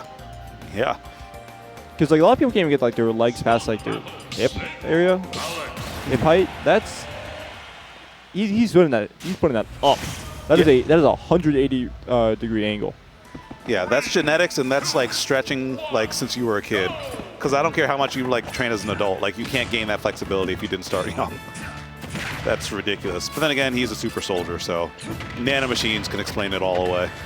I love Metal Gear Solid Plot. It's so funny. Yeah, and so we are going to see the Steve pick come out, which it depends on who you talk to, like about their thoughts on this matchup. I know a lot of like Steve players aren't the biggest fans of it, but a lot of people also are of the opinion that Steve doesn't lose anything, which is yeah, debatable. I would say. That's an opinion. Yeah, it sure is an opinion. Where I heard him say there, but I didn't hear the explosion. Yeah, I didn't see go off either, but having this stage is probably going to be really good for Barking Frog for getting materials if he chooses to do that. But on the one side, he DI'd out. You're supposed to DI in on that move. Yeah. Trade not in your favor. Not at all. Especially with the lack of diamond, which you really do need in this matchup. But so I'm talking about the outer ring of this stage is iron. You only get iron on it. It's different from the rest of the stage, where you get stone. And so if you're constantly moving, you're getting 2 different paths of materials, which means it takes forever for you to get diamond or forever to get gold, depending where you mine on it. Gotcha. There's also different mining speeds, depending if you mine on the outer ring or in the inner ring. So if you're aiming for diamond, you have to especially like focus on one pool. Yeah. Yeah, that's rough. That's rough. Also, he still has a lot of dirt, which is very... I know a lot of players as of late have been using TNT as like in part of their like original wall they set up to use dirt because it pretty much depletes most of your dirt, and it also adds an extra level of threat. Like, hey, don't come here! I got a TNT that will blow you up if you try approaching me. Yeah, the Steve macro game is just. I mean, I hate to be that guy, but as I say, Steve gets buffed every 48 hours, so. You know, they're always finding some way to optimize his character one way or another. And there we go. Finally, a diamond coming out. And actually, since it's 2 pools, he mined the outer ring pool a fair bit earlier. So he did mine a little bit of diamond it, on the other one? Yes, definitely, he definitely is. But also, gold pickaxe is definitely going to be up soon. Oh, but still just there enough to get the diamond or get the job done. There we go. There's a second diamond. Went to Jared's, and I mean, he gets to keep both of them, correct? So he just has 1 for each stock now. He might not even use the one on this stock, though. Oh, that is... if it hit, though. If it hit, though. I respect that gambit. I respect that gambit a lot. A lot of Steves also have been placing... so you can actually craft if you're on a block on the ground. If you're not even a block. If you place a single block, you can still craft on... You can still get the crafting table if you like place it immediately on top of it. Oh. So a lot of Steves have been using it like a block to prevent push-off. Yeah, yeah. That makes a lot of sense. That's horrifying. That's also very lucky of Dark to get the grenade explosion. We're even seeing it. Sometimes it just doesn't set it off. Yeah, it seems really weird. It's really weird. Okay, weird situation, though. And for some reason, like, I know it seems grim, but I just can't count out Dark. You can't count out Dark, especially with this matchup, how fast it changes and how, things like that happen. But there it is. That's definitely going to do it. Yep. Typically, if you're at, if Snake weight, if you're below 105, you're not going to die off overall up smash. However, he was definitely above 105 when he first got hit. So, unfortunate for him, but that's going to be Barking Frog taking the game with the Steve that we've been knowing him a bit more by post quarantine. Yep. On the board. With Steve up smash, I always feel like it's slightly stronger than I anticipate it to be every time. It's weak and it's strong. It's like people always expect, it's totally going to kill now. And it's like, dude, they're at 80. And then it's like, there's no way this kills. And it's like, it explodes them. It's like, yeah. Rage is a big part of Steve's kit, believe it or not. I believe it.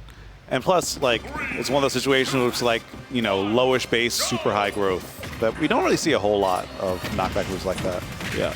And I was talking about how good the stage is for Steve on the last set we saw Barking Frog play, which was a great time to get up attack. Yeah. It was against Peanut. However, this stage is really good for that was a good contest too. It's clanked with their hitbox, and then Steve's actionable after a little bit on the anvil, so he just down smashed on his way down, and Dark was stuck in that end lag / didn't realize he was stuck in that end lag. Yeah, that's another thing that makes Steve so strong. And this, or a lot of matchups, especially matchups like this where there's just more stuff to interact with, is that you have to know how your stuff interacts with Steve's stuff. And if you have a lot of stuff, then that's just a lot of stuff to keep track of. I know I said a lot of stuff, but, that's just how it is. Yeah, but this stage also, so talking about how good it is for Steve, but this is just PS. Honestly, I think the stage is really good for Snake because I think PS2 is actually also just busted for Snake as a whole. I'm not sure. You should have that opinion. 2 platforms, one gets covered by C4, and then just you have to play Snake's game on the other in the rest of the stage. So imagine that, but on a smaller. He's fine. Yeah. Imagine that on a smaller stage though, then you have SBF. Actually, that. Hold on, he's alive, but That was a lot of damage. a lot of damage, and Barking Frog got some resources off it. All right, C4 going to end up That's detonating. a very greedy grab. Probably expecting the roll from him. Not going to get it. It might have just been one of those times where it's like, okay, I'm done playing this stock. Like, if whatever else I get off of this is just money in the bank. Is going to keep on mining. He has the diamond tools right now, so Dark, try not to interact as much as possible because it's just so deadly to play around Steve. But he has another diamond anyway, so he's set for quite a while. And the C4 is on the other side of the stage. So you're... Huh? The C4 is exploded. So just, yeah, moving right back. Right back.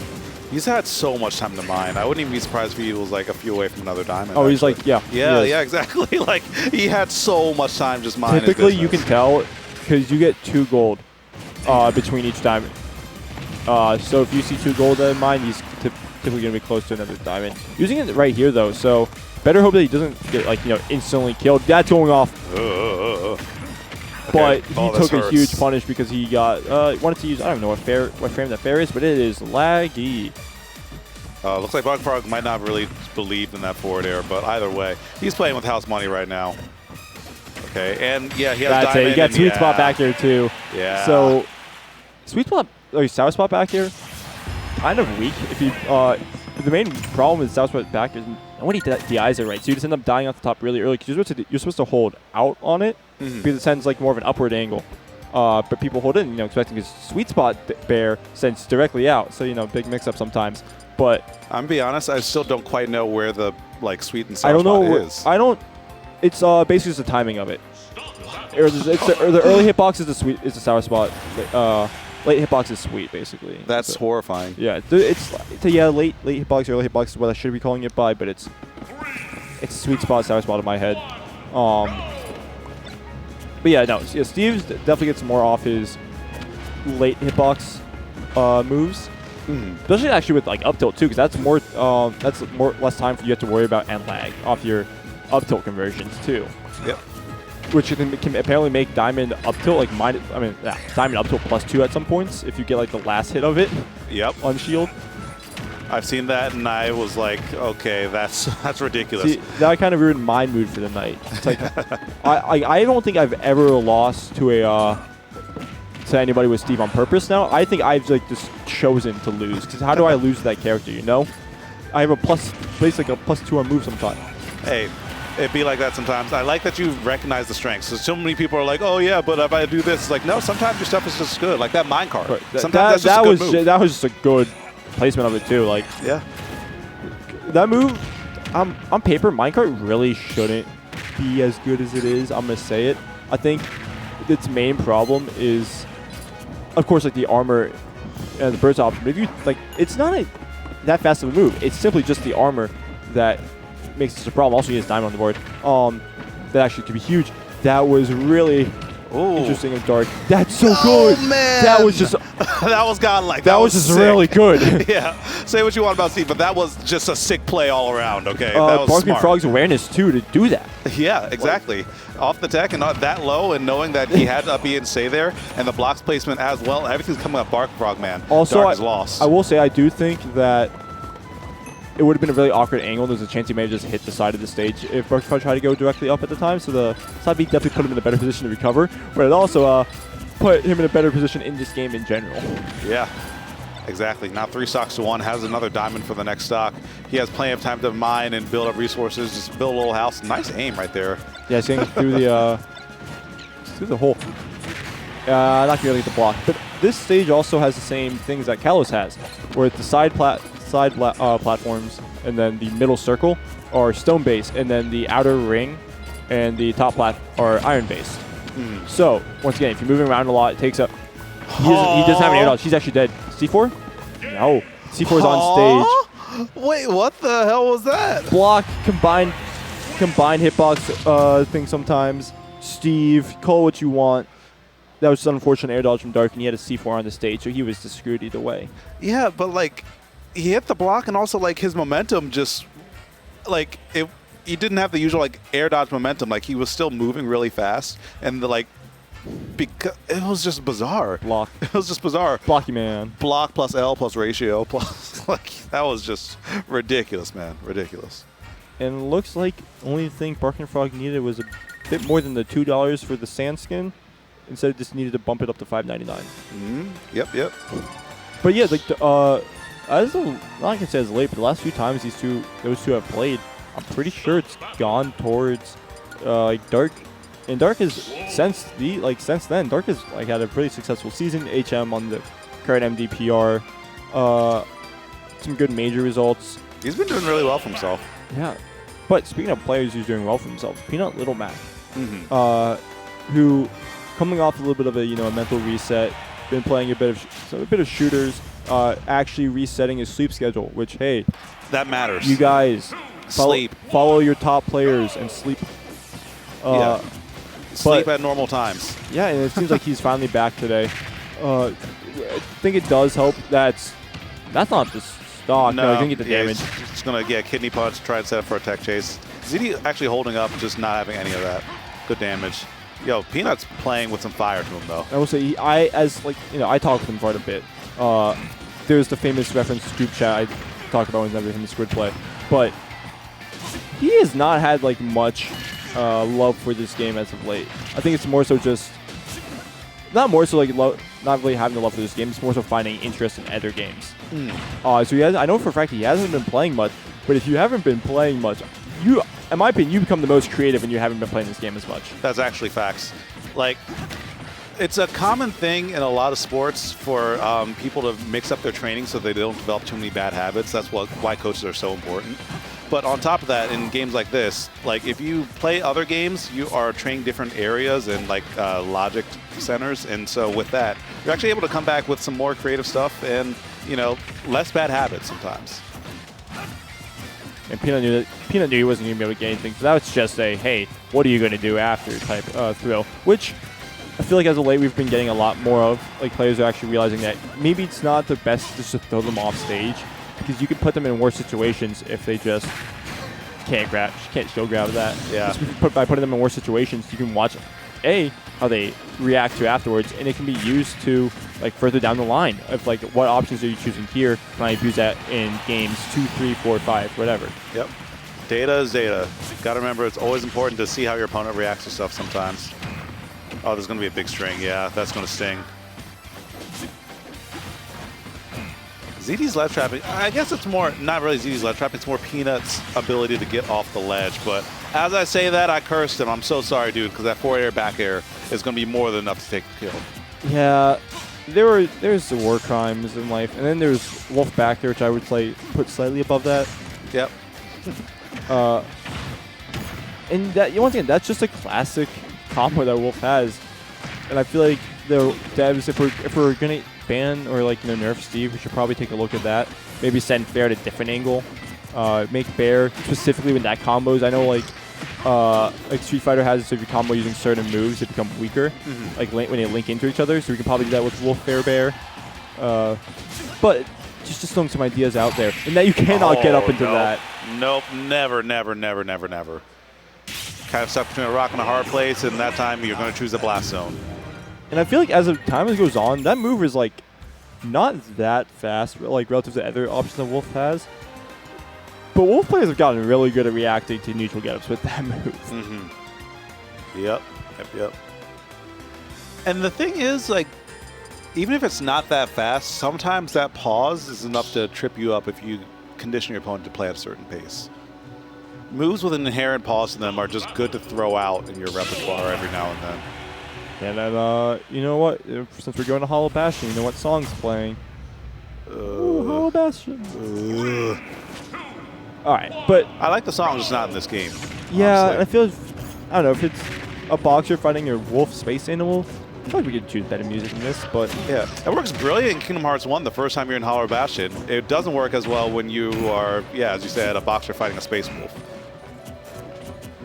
But hey, so this stage is one of, I would say, Peanut's favorites because of the fact that the platform is so low, so it allows him to get his dare tech checks or just movement on it a lot easier, as well as the lowest ceiling height, means that his combos off of up tilt will, that was so unfortunate. Yeah, but he has to find a way to land. That's going to be the stock. And he didn't even get hit by the sweet spots. That was a late hit of it. Also, do you know music? Little sidebar. This song's an 8/8, if you want to count it. It's fascinating, but completely side note. Anyway, right now, Peanut, another hard recovery. Surprised he did not flip out of F tilt. Yeah, even if he had, that would have been absolutely curtains right there. And I'm also surprised that F tilt, again, not connecting.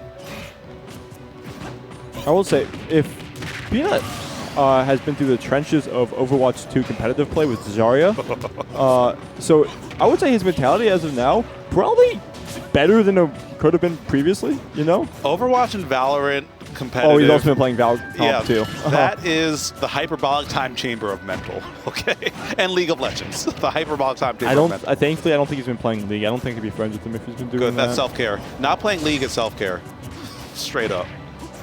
I've told my friends, if they see me playing on the Riot Launcher, just to come to my house and unplug my power, that's damage. Oof, your kidneys.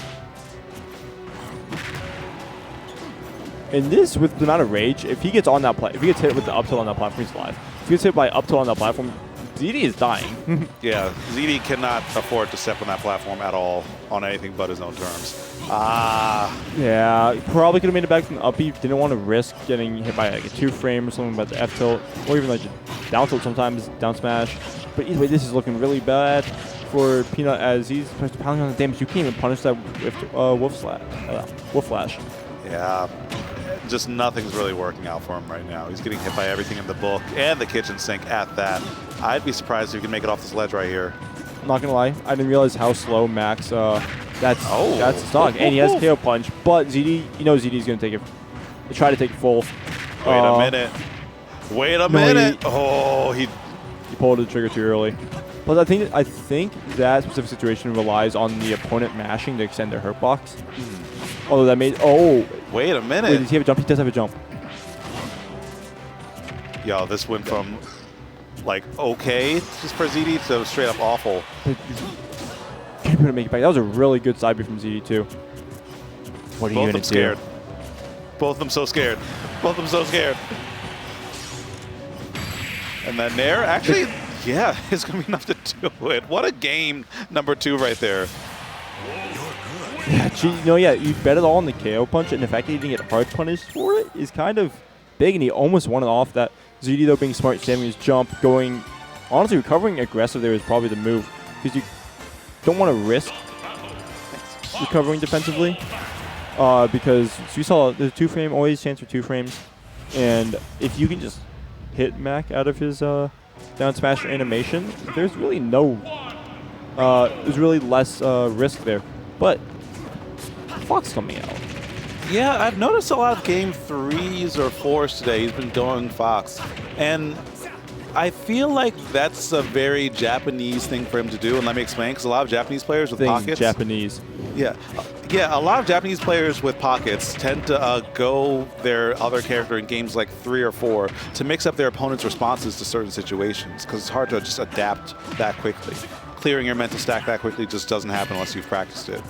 So I think one of the reasons why this might not be the best, because I think Fox Mac is fairly okay for Mac, provided he can get his feet planted. But so far, it's been working out okay for ZD. I do think, he'd much rather have that speed, because it seemed like Peanut was taking advantage. That's going to be the stock, but Peanut was taking advantage of his speed on the ground. So you can see right now, being able to even up that game a lot, close, because it could have went extremely downhill after that first stock loss, because that was a pretty sizable gap. Yeah, definitely a problem that had to be overcome. Still very much in it. ZD has a lot of momentum, but Peanut almost has KO punch, and now he has that, and he has stage control. He won't even need KO punch, if being honest. Yeah, I'm surprised that didn't kill, actually. Yeah. But now he has to land, and you were just talking about it. That's gonna be the stop. Yeah, that rage on the board definitely helped for ZD, and Peanut could take this once again. He probably needs an F-Sword at the ledge. Up smash will definitely take it. Up B probably won't from Peanut. Didn't even need to be at the ledge. Yeah, I think maybe ZD was trying to dash back and might have got caught with some bad DI as well. I didn't even see sparks on that. ZD wanted to end it all there, by the way. He was willing to go off the stage. And that is so much pressure. I didn't even see him hit the ground before he activated the up tilt. Yeah, if you kind of drop down from the ledge and then double jump down air, it auto cancels. So, you know, good luck. Air punch on the board, though. That if he had believed, that would have been it. Yeah, it's good, and that's also going to be it. And that's going to be a 3-0 coming out from ZD. Oof. Had to hold my breath right there because that was a little bit of a jousting match. You can't be too confident in either situation. You just have to watch and figure out which player has the better, I guess, comfortability under that pressure there. Because ZD knows if he made a mistake that he lost that game for it, but he was confident enough to dash attack him. So raw dash attack, not even like, an anti-air dash attack, just on the ground, just do it. Pressuring your Mac on the ground with KO punch. And I mean, it worked. Yep. In the immortal words of one of the greatest fighting game commentators from New York, Chris Hu, I know scare, you know scare, man. Sometimes you just gotta do that. Just gotta show your opponent that you're not afraid to, bet it all and take the game for it. And that's why ZD's in Grand Finals winner side. Had a little bit more dog in him today, man. Yep. Also, while I have everyone's attention here quickly, before I move on to check my Twitter, I have I just announced one of my latest invitational tournaments. What's up? You head out? You can take one from me if you want. All right. So I'm about to let Rel Wood hop on the mic for a set real quick. So y'all are in good hands, but I'll be back in just a little bit. Y'all sit tight, and I'll see you all in a few. Yeah, I just announced a tournament. Continuing invitational tournament of a series that I haven't honestly ran since 2020, but it's gonna be a good one. Do have all the players currently picked out. I'm gonna leak a little bit. There are a decent amount of MDVA PR players actually invited for this, so it's gonna be a good event all around. I just announced it, so I really appreciate some. I guess just some attention onto it. I'm gonna post a link in chat because I like to. You like to interact with the chat? I like to. Did you see my tweet about people interacting with chat during sets? I hate it when commentators interact with the chat during the middle of a set. In the middle of a set, yeah. That's some big local energy right there. But yeah, Seagull, fresh off of the very long and arduous 3-2 over me, is up against Barking Frog for I think the second time tonight, if I'm not mistaken. Yeah, they played the winners. Yeah, and Seagull just seemed completely lost in this deep matchup. So I really hope he doesn't try Banjo. I know he's been trying Banjo a lot recently, and I pray to God he doesn't try Banjo because this matchup is like really, really poor for Banjo. Yeah, well, I feel like most matchups are, but Seagull did tell me that the only like meta-relevant matchup that Banjo does good in. Oh, he's going Simon. Oh, I see why his wife is a Belmont player. That's why he made the tag. That's her tag with his tag. And you could do worse. You could do worse in this matchup than Belmont. Okay, so a lot of players, as someone who I would say has the most experience in this region in this specific matchup, trying to play Squid Plumber, this matchup is winning for Steve. If I'm sure. There's the whole thing of but he hits 2 blocks. But if you play at a good range, that doesn't matter. Like it literally just won't matter. If you can play in a burst range, he breaks stuff, and then you just punish him for interacting with your blocks and using moves that with lag, simply pressing buttons. I do feel it's going to be down to Seagull basically locking down stage and not letting him get any more resources once he's off stage. Because once this minecart's burnt, you knock him off stage again, and it's traditional Belmont edge guarding, which Steve is not very fast to get out of the way of. I noticed that Barking Frog, if he's got iron, he's going to use it. And it doesn't matter if it's 1 block or 7. He's probably dead off this. He doesn't have a jump. Oh, he does have a jump. But another thing that C players have to watch out, well, I guess that's useful, is side B doesn't break blocks. Dead. You're fine. It's Battlefield. I thought he was going to back throw. Back throw still wouldn't kill either way. Well, those edge guards. Oh. Yeah, but even then, Barking Frog has been kind of more willing to let Steve. Okay. Barking Frog has been willing to let Seagull get back to stage if he can just get more materials, which is not the worst strategy, especially against Belmont when you need to make the most out of your time when you're mining. But Diamond also kind of just insta-wins Steve this matchup because you don't need many hits to send Belmont off stage. So if you have Diamond, you're just making the most of that. Yeah, he's rocking a lot of resources right now, and he's gonna. Oh God. And he's probably going to get how many diamonds? Is there like a limit to how many diamonds you can stack up? 4. 4? Why would you ever need 4? When do you ever get 4 is the main issue because you're not probably right now. When you win stage control for like, I don't know, 35 seconds. Well, here's the thing. To get 4 diamonds, that is a lot of diamonds. It's a lot of mining. Like you can typically get at most 2 diamonds from one from one like diamond pick cycle. Yeah. But that's also only that's only further into the cycle. It's not off your first diamond. You only get. The point is, to realistically get 4 diamonds, your opponent has to not be interacting, and you just haven't been using any of your resources.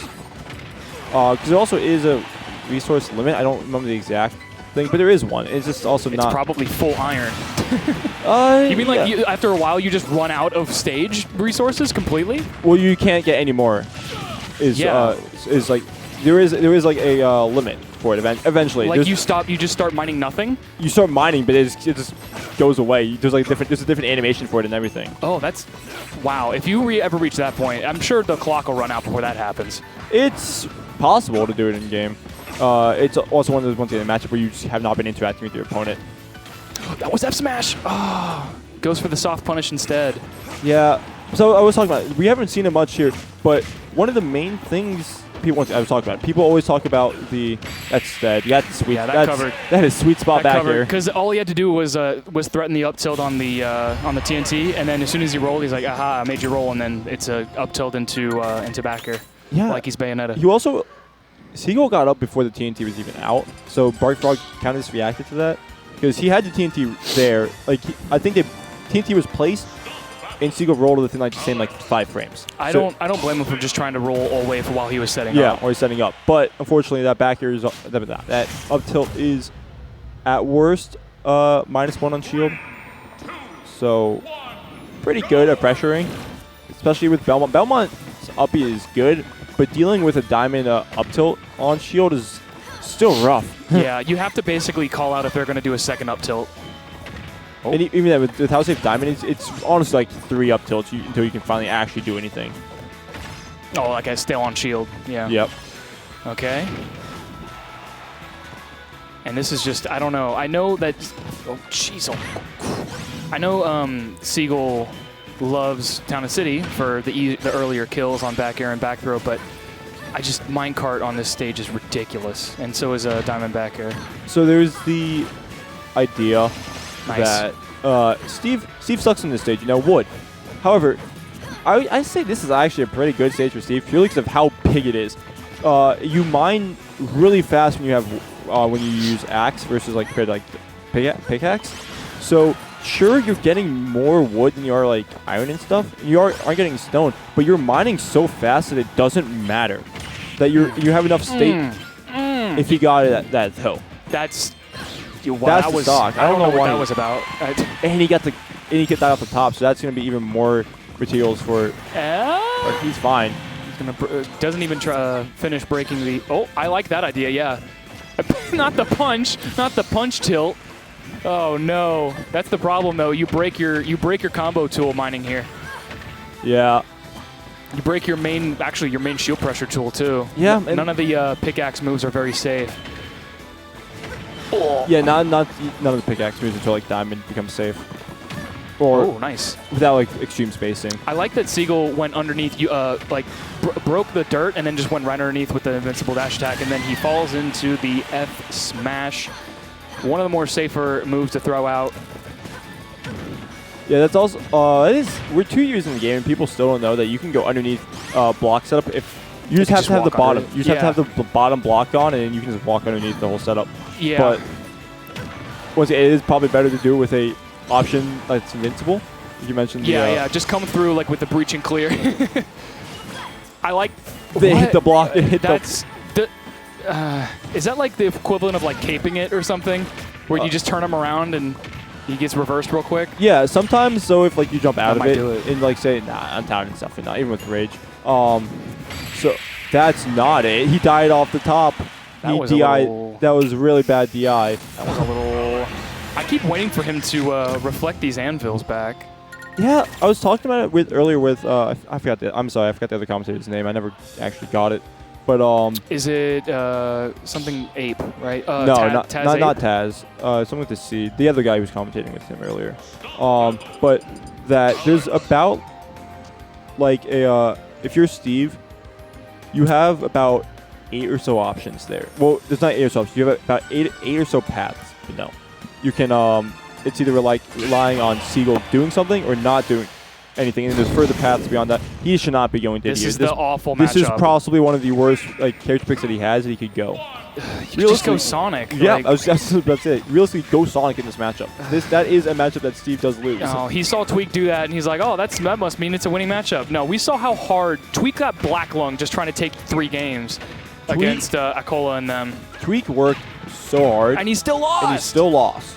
Like- it's just not worth it. Oh well, we say that, but so far so good. Maybe it's a blind spot for Barking Frog matchup wise. You never know. Yes, but also you gotta realize he's a UMD graduate. You know who else is a UMD graduate? I don't know. JoJ. Okay. So he definitely has. Have they ever played? Or Yeah, these two definitely have played. Like, I don't he's- know if they're the same age or whatever. They are. Like they graduated. Oh, there we go. About a year apart. So they definitely have experience with each other. Granted, they also didn't like interact with each other as much, but these two have definitely played this matchup. Granted, how recently they have, Yeah, and Joji might even go Ike for it. I don't know. JoJ would definitely probably go Ike for this matchup. 'Cause that's I feel like that's just you could just cleave right through everything. Ike having the ability to like just basically back air through stuff or even fair. Yeah. It's not, of course. It's really just don't get up, don't get your up B blocked off stage, and you're kind Yeah. of chilling. Usually you'll just withdraw up, so Yeah. no big deal. So far, I mean, wow, nice. So far, Seagull's doing just fine if he stops running into these runaway trains here. We also haven't been seeing the camp get set up by Barking Frog. There's That is so much iron. that sword is gonna break probably with Yeah, after the next F smash. gold jab does not last long. It doesn't last long. So for F smash, you get 2 F smashes. That's it? I thought Before- it's like it's wood power with weaker, but it's weaker durability. Weaker right? durability, and specifically, the F smash has lower durability than like compared to everything else would. That makes sense because you're swinging it harder.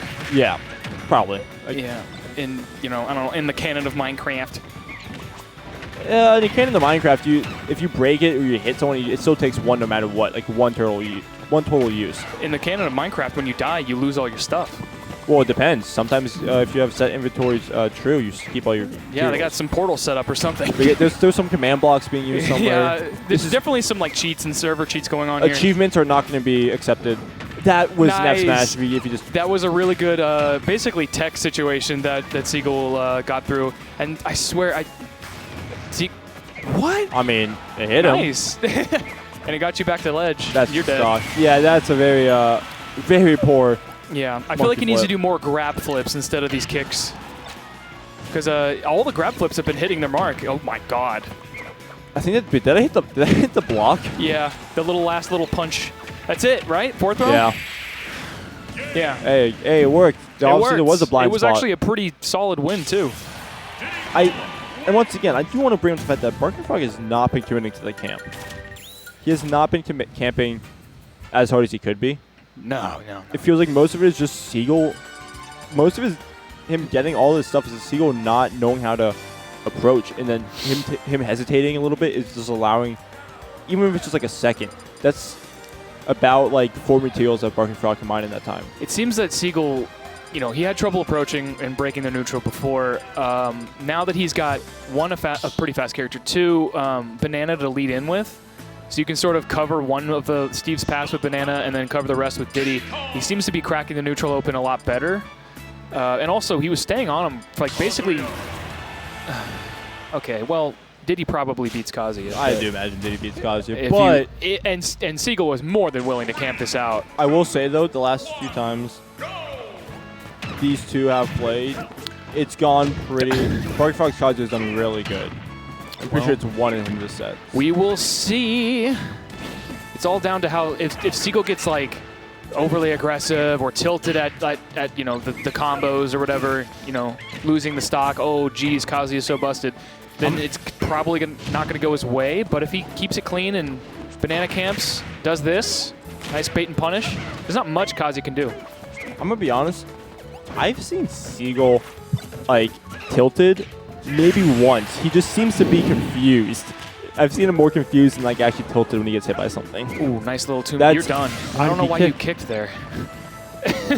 Okay, well, Kazuya with a banana and what was... Should have just went through whole 10, if I'm being honest. Eventually, one more banana toss and Rave Drive is out, so you better use it quickly. There it goes. That's not going to be the stock, though. Not Heavy rage. character on Kalos. I think you could have just tossed the banana up and done another up smash, but we'll see. Nice. That's not going to be it. Why? That move is so weak. It's stale, too. That move is so weak. Good. It is too fast. Yeah, 1 frame slower than K-Rool's, by the way. Yeah, my K-Rool's K-Rool. Like, that character's not good. That character, K-Rool needs that. He could have just up smashed that. Dang it. I think he could have made it back if he didn't go at an upward angle to start off. Who knows? But either way, that slap him. I feel like Seagull's missing a lot of these punishes because he has it in his mind like, I'm going to go for down tilt Venom. And then I'm going to SD at 2. Yeah, the 30 didn't even connect. No, that's the Wi-Fi killer right there. The jab or the jab 1 at ledge into... Let's let the buffer take care of it. Jesus took the wheel. He has a wall cling. He could have made that back.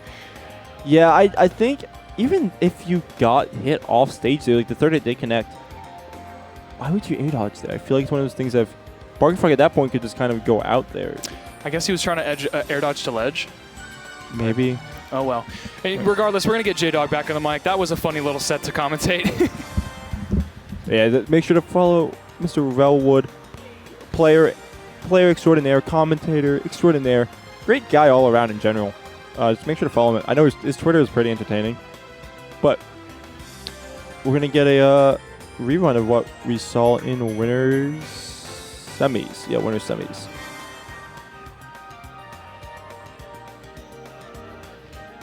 So, did you see Squid Plumber got put on the graphic? Did you see what they did for his logo? Oh, did they do like a Nick's friend thing? See, I like it, but this is what we do for every Nick's friend logo. It's just this picture of my Minecraft skin balling, so they updated it. Godlike. That's so good. I love it because like I think I don't even remember where it came from. I think I kind of just made it, got like the skin, and then just looked up Minecraft basketball, and just photoshopped it on top of it, and then just posted on Twitter once, and then my friend who took the picture and replied raw to a different post with it. I think that's kind of just from there what we made it. And then it became a meme. I love that. That's so good. Good luck to Squid Plumber this weekend at Apex, and good luck to Pina as well, who's also going. Yeah. We have a decent amount of MDVA going. Thank God we're traveling. Yeah. People are leaving. Finally. I feel like that's been the biggest thing that's kind of held us back. Like, we had a lot of older players who just couldn't travel. I'm going to say it. We saw a big drop-off in Diddy's results after he stopped traveling. Yeah. You know, he used to be legitimately he was a top 50 player when like early Ultimate, and then he kind of, I'm not going to say got complacent. Probably his life stuff happens. You know, I'm not going to like act like it was all in his control. It probably wasn't. But he stopped going to as much, and we did see the downfall in results. Mm-hmm. Yep. Traveling helps. It just gives different perspectives and like different abilities to kind of pick up new stuff. That's unfortunate. Sent Peanut back on stage. That was so close to hitting, and Bark Frog being able to drift perfectly in between it and get the punish off. But getting punished there. Yeah, wow with that scoop too, hitting very far in front. And I do like Barking Frog going off stage rather than letting Peanut, get back, try to hit him at the ledge. Mm-hmm. Because most of Max things can actually kind of just beat Steve's or just clanks with it. And it's kind of hard to deal with unless you get like a TNT, not TNT, a down air. That's death. Yeah. Good trigger discipline right there from Peanut to not go for it the first time because it might not have killed. Maybe looking for an air dodge to push from further away. But that time, yeah, he gets the right hitbox and Didn't F smash. Yeah, but also like it was so weird. He kind of just like slowly shifted forward. Yeah. He probably could have F smashed there regardless, but that was just weird looking. This is looking very, very poor for Barkfrog. He's not camping enough, which I will say, some of Peanut's Steve experience beyond yours truly is Yanni and Jake, probably two of the players most, kind of Some of the best American Steves, yeah. Yeah, before we had Ono on the scene, but like Right. that is a lot of Steve, like high level Steve experience. So you know how to deal with the camp. You know how to deal with the shenanigans.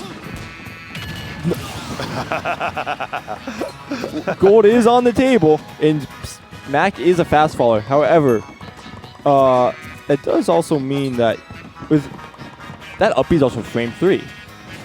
So you actually do get out of those combos rather early. Actually, this is really bad. Yeah, that was an awful angle for him to be sent at, but still able to weather that storm. If that F smash connected, was he dead? Peanut? Yeah. Probably not. Boy, that would have been a really poor situation. Does he have a, no, he does. Okay. You have to watch out how you land against Peanut with right now, because you don't have. You're about to lose like your last iron. You got another one there, but still low on iron, and now you're struggling to pressure him much because he has those safe poke tools to form like down tilt, up tilt, and that's once again frame 1 jab. You can't be doing that. Yeah, you should not be alive right now. Oh wait, because the block's disappearing, I thought he was actually about to. Maybe because the that's gonna kill it. Kills? Yeah, that kills. He was in him with the rage and max weight. Yeah, what a comeback right there for Barking Frog. That was I can't even say that was like that second stock definitely a Steve thing. Yeah. But it was overall that last stock was mostly just like him poking and Peanut not getting a kill. And you can't even blame it on Diamond because fun fact, up smash is not affected by whatever like material you have. Yep. No the only hitbox on it that gets affected is if you run into like the late sour spot hit when he actually. Because there is a hitbox on the actual pickaxe itself, but that is a different hitbox altogether from the rest of up smash. So up smash itself is not affected normally unless you run into him while he's in that final hit. And that's entirely your fault. And that's entirely your fault. Like, and that's not even a strong hit. That will just send you slightly forward. Yeah. But so yeah, that was just Barking Frog being able to poke and stay alive the whole time. And we're going to PS2, which is interesting. So I talked about it earlier how this stage benefits Steve a lot with how much like stone he gets, the platforms being able to like give a little wall. There is the up smash, not up smash, the up B coming out. There is the up smash though. Yeah, and that Peanut is just disrespecting all of Barking Frog's options right there, saying, okay, you got me that time, but if I don't let you get in a position where you can make comeback happen, then it won't happen. And I like that offense is good defense. But speaking of offense, Barking Frog starting to mount his own. Oh, what a string right there from Peanut, but still making it back just fine. You have to watch how you land there. You can't just really minecart when KO punches out because it does break through it half the time. And if you jump out of it, that like jumping out of it is kind of slow in a way. Like you can definitely react to it, especially if you have the speed of Mac and the KO punch hitbox. Yeah. Yep. If you don't get hit by that minecart, then yeah, Mac can just be in your face before you even touch the ground. And he's swinging. He's playing Minecraft. They're trying to hit Peanut, but nice. Roland did keep you alive, but even still, the ledge rush from Peanuts is starting to come into his own. And Peanut knows once again. He's played a bit of against some Steves. He knows he can delay it, and it's honestly you could react to it. I don't think that's not going to be it directly, but that should be it in general. Yeah. Yeah, the angle was just too much for Mac to make it back from. They're going to build a little bit of a wall. Has a little bit of insurance. Yeah. Yep. Cannot grab. I was about to say, like, he can't really walk forward because Peanut has been doing really good with this, like, kind of running back and, like, either whiff punish down tilting or just F tilting. Yeah, you kind of have to jump away. Yeah. And you can see Barking Frog going for the short hop fair because short hop fair and bear actually do have a different, like, hitbox. That's def. Yeah, it wasn't even a frame. I don't even think it was on like screen for a frame afterwards. He was just like, game. Yeah, because it was weird because normally if you get hit by it, you get that whole kill, that whole zoom in animation thing. But since it hit the armor, for some reason, a lot of those moves, if you hit it, there's but someone also is hitting you during it, you don't get the zoom in, but you still get the effect of it at all. So we saw that there. That was just a kill screen, which is kind of weird to see when he has like when you get hit by KO punch. But yeah, so that makes it 1-1. Yep. I almost thought it was 2-1 or 2-0 for a second because Peanut, for all intents and purposes, like that first game was completely his. But Bark Frog keep himself alive. But that game number 2 was a lot more dominant. And here's the Falco I was talking about earlier. 3, 2, The bird. I mean, Falco stocks has slowly been rising a little bit, kind of dropping a little bit with like Tilde not really going to as much stuff recently, but like people caught on like, hey, this character has a lot of potential in terms of combos and juggles. But I'm also glad that means that the amount of Falcons we've been seeing lately, people realize this character is lame. This character is so he's dead. Oh, that's the secret. Literally since day 1. That's also kind of just I'm gonna be honest. Smash characters, not really that hype. It's the player that makes it hype. Yep. It's never the character itself. People try telling me that like Wolf is hype, bro. Let me tell you, unless you find like the coolest Wolves, like Charlie and stuff, I was about to say, the Charlie. character is not that hype. You realize it's a bunch of true combos being true combos, and you're kind of like, why does that? I'm getting punished for playing the game, and it's just like, well, yeah, the combo's cool though. It's Charlie and Zach Ray. Pretty much. For completely different reasons. Zach Ray is just because of the whole. He stands there. He just stands there menacing. Zach Ray also, I mean, that's dead. But we don't see Zach Ray's Wolf at all anymore because he doesn't have one anymore. I miss it, but yeah, I completely understand. Like, it's also, be honest, there's that whole like thing about him trying to beat Leo. Of course, the Smashcon set like can be brought up. The Evo set, not mostly Smashcon though. How close he was. Also, he did switch. That was the first time we saw the Rob come out, which was a very what the pick that we saw. That was a stupid down. I'm gonna say that was a stupid down smash. But it worked. It worked though. It worked. Yeah. But like back to this game right here. I mean, these guys are absolutely scrapping. That may have saved him actually. Yeah, let's say he looked a little bit too low. Falco's Firebird doesn't really go all that high. It's not like Fox where like he gets that extra little bit at the end, the plot armor one. You have to tech that. You have to tech that one there. Yeah, once he hits that waveland, if you aren't already standing, then it's just GG. Unless you get up attack, but actually get up attack would have been the right option there. Yeah. But that up smash. Going. Pino was ready for that jump to the platform. Yeah, I mean, it's what Falcos do. Falco, he's going to be in the air with those high jump heights. I don't know why he was there, but, you know, Falcos have that urge to do it. And this pick is actually not terrible. We're seeing like the being competent. That was high percentage. Yeah, and he was DIing the hell out of that situation. If he had held any less to the right, he would have been done. Also, KO Punch about to be on board, but won't even matter. Hey, there it is though. Yep.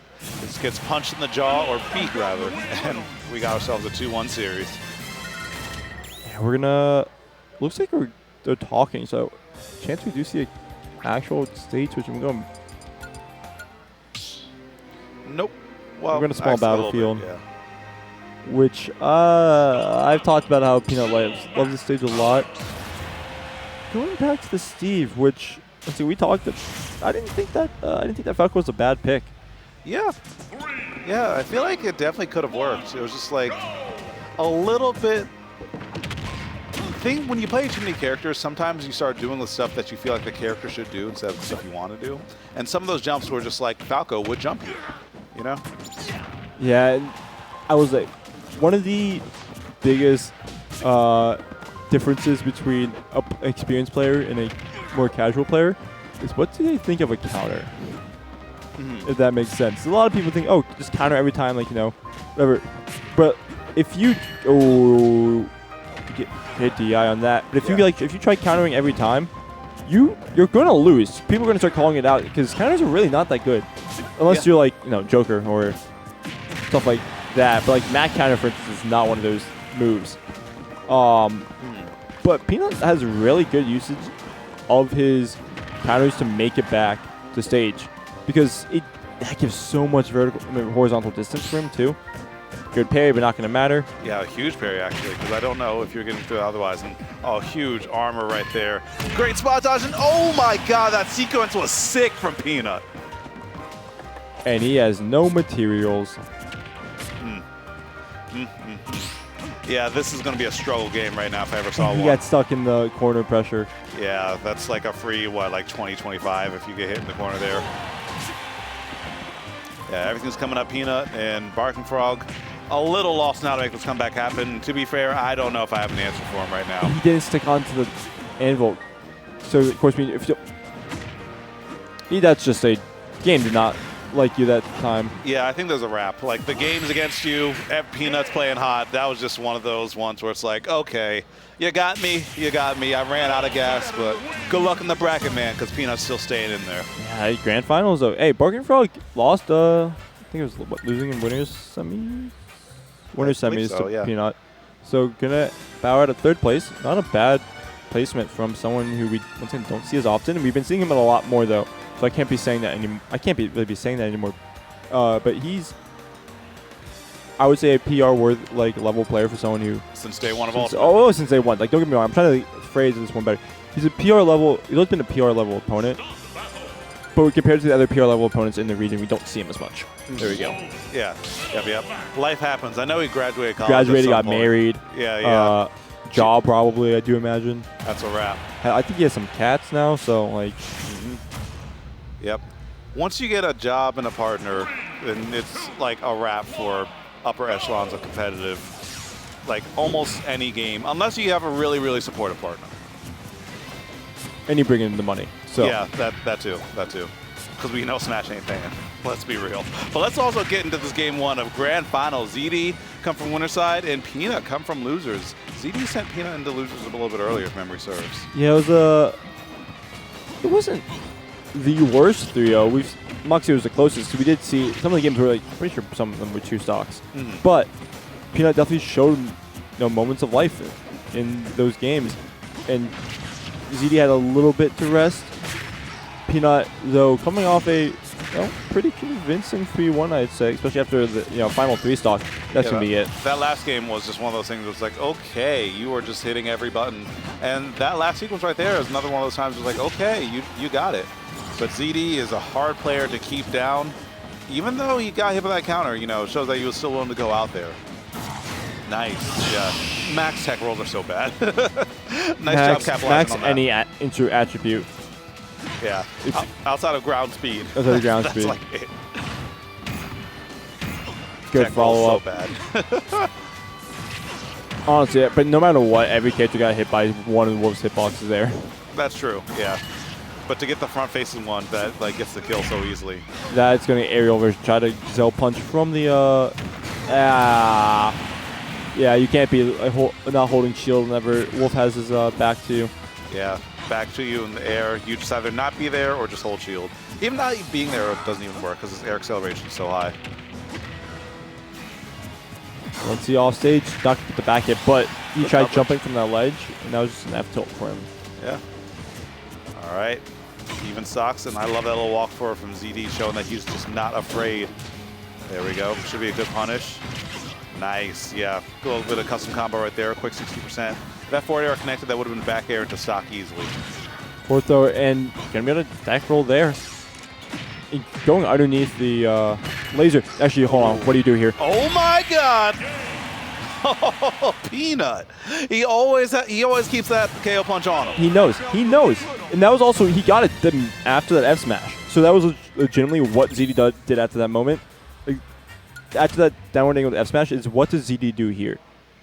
And he unfortunately got allowed himself to get hit by that down tilt, which, well, we saw what happened after that. Yep. I don't think he was anticipating the down angle forward smash to come out too, because I've seen like DI that up a few situations to avoid the tech chase.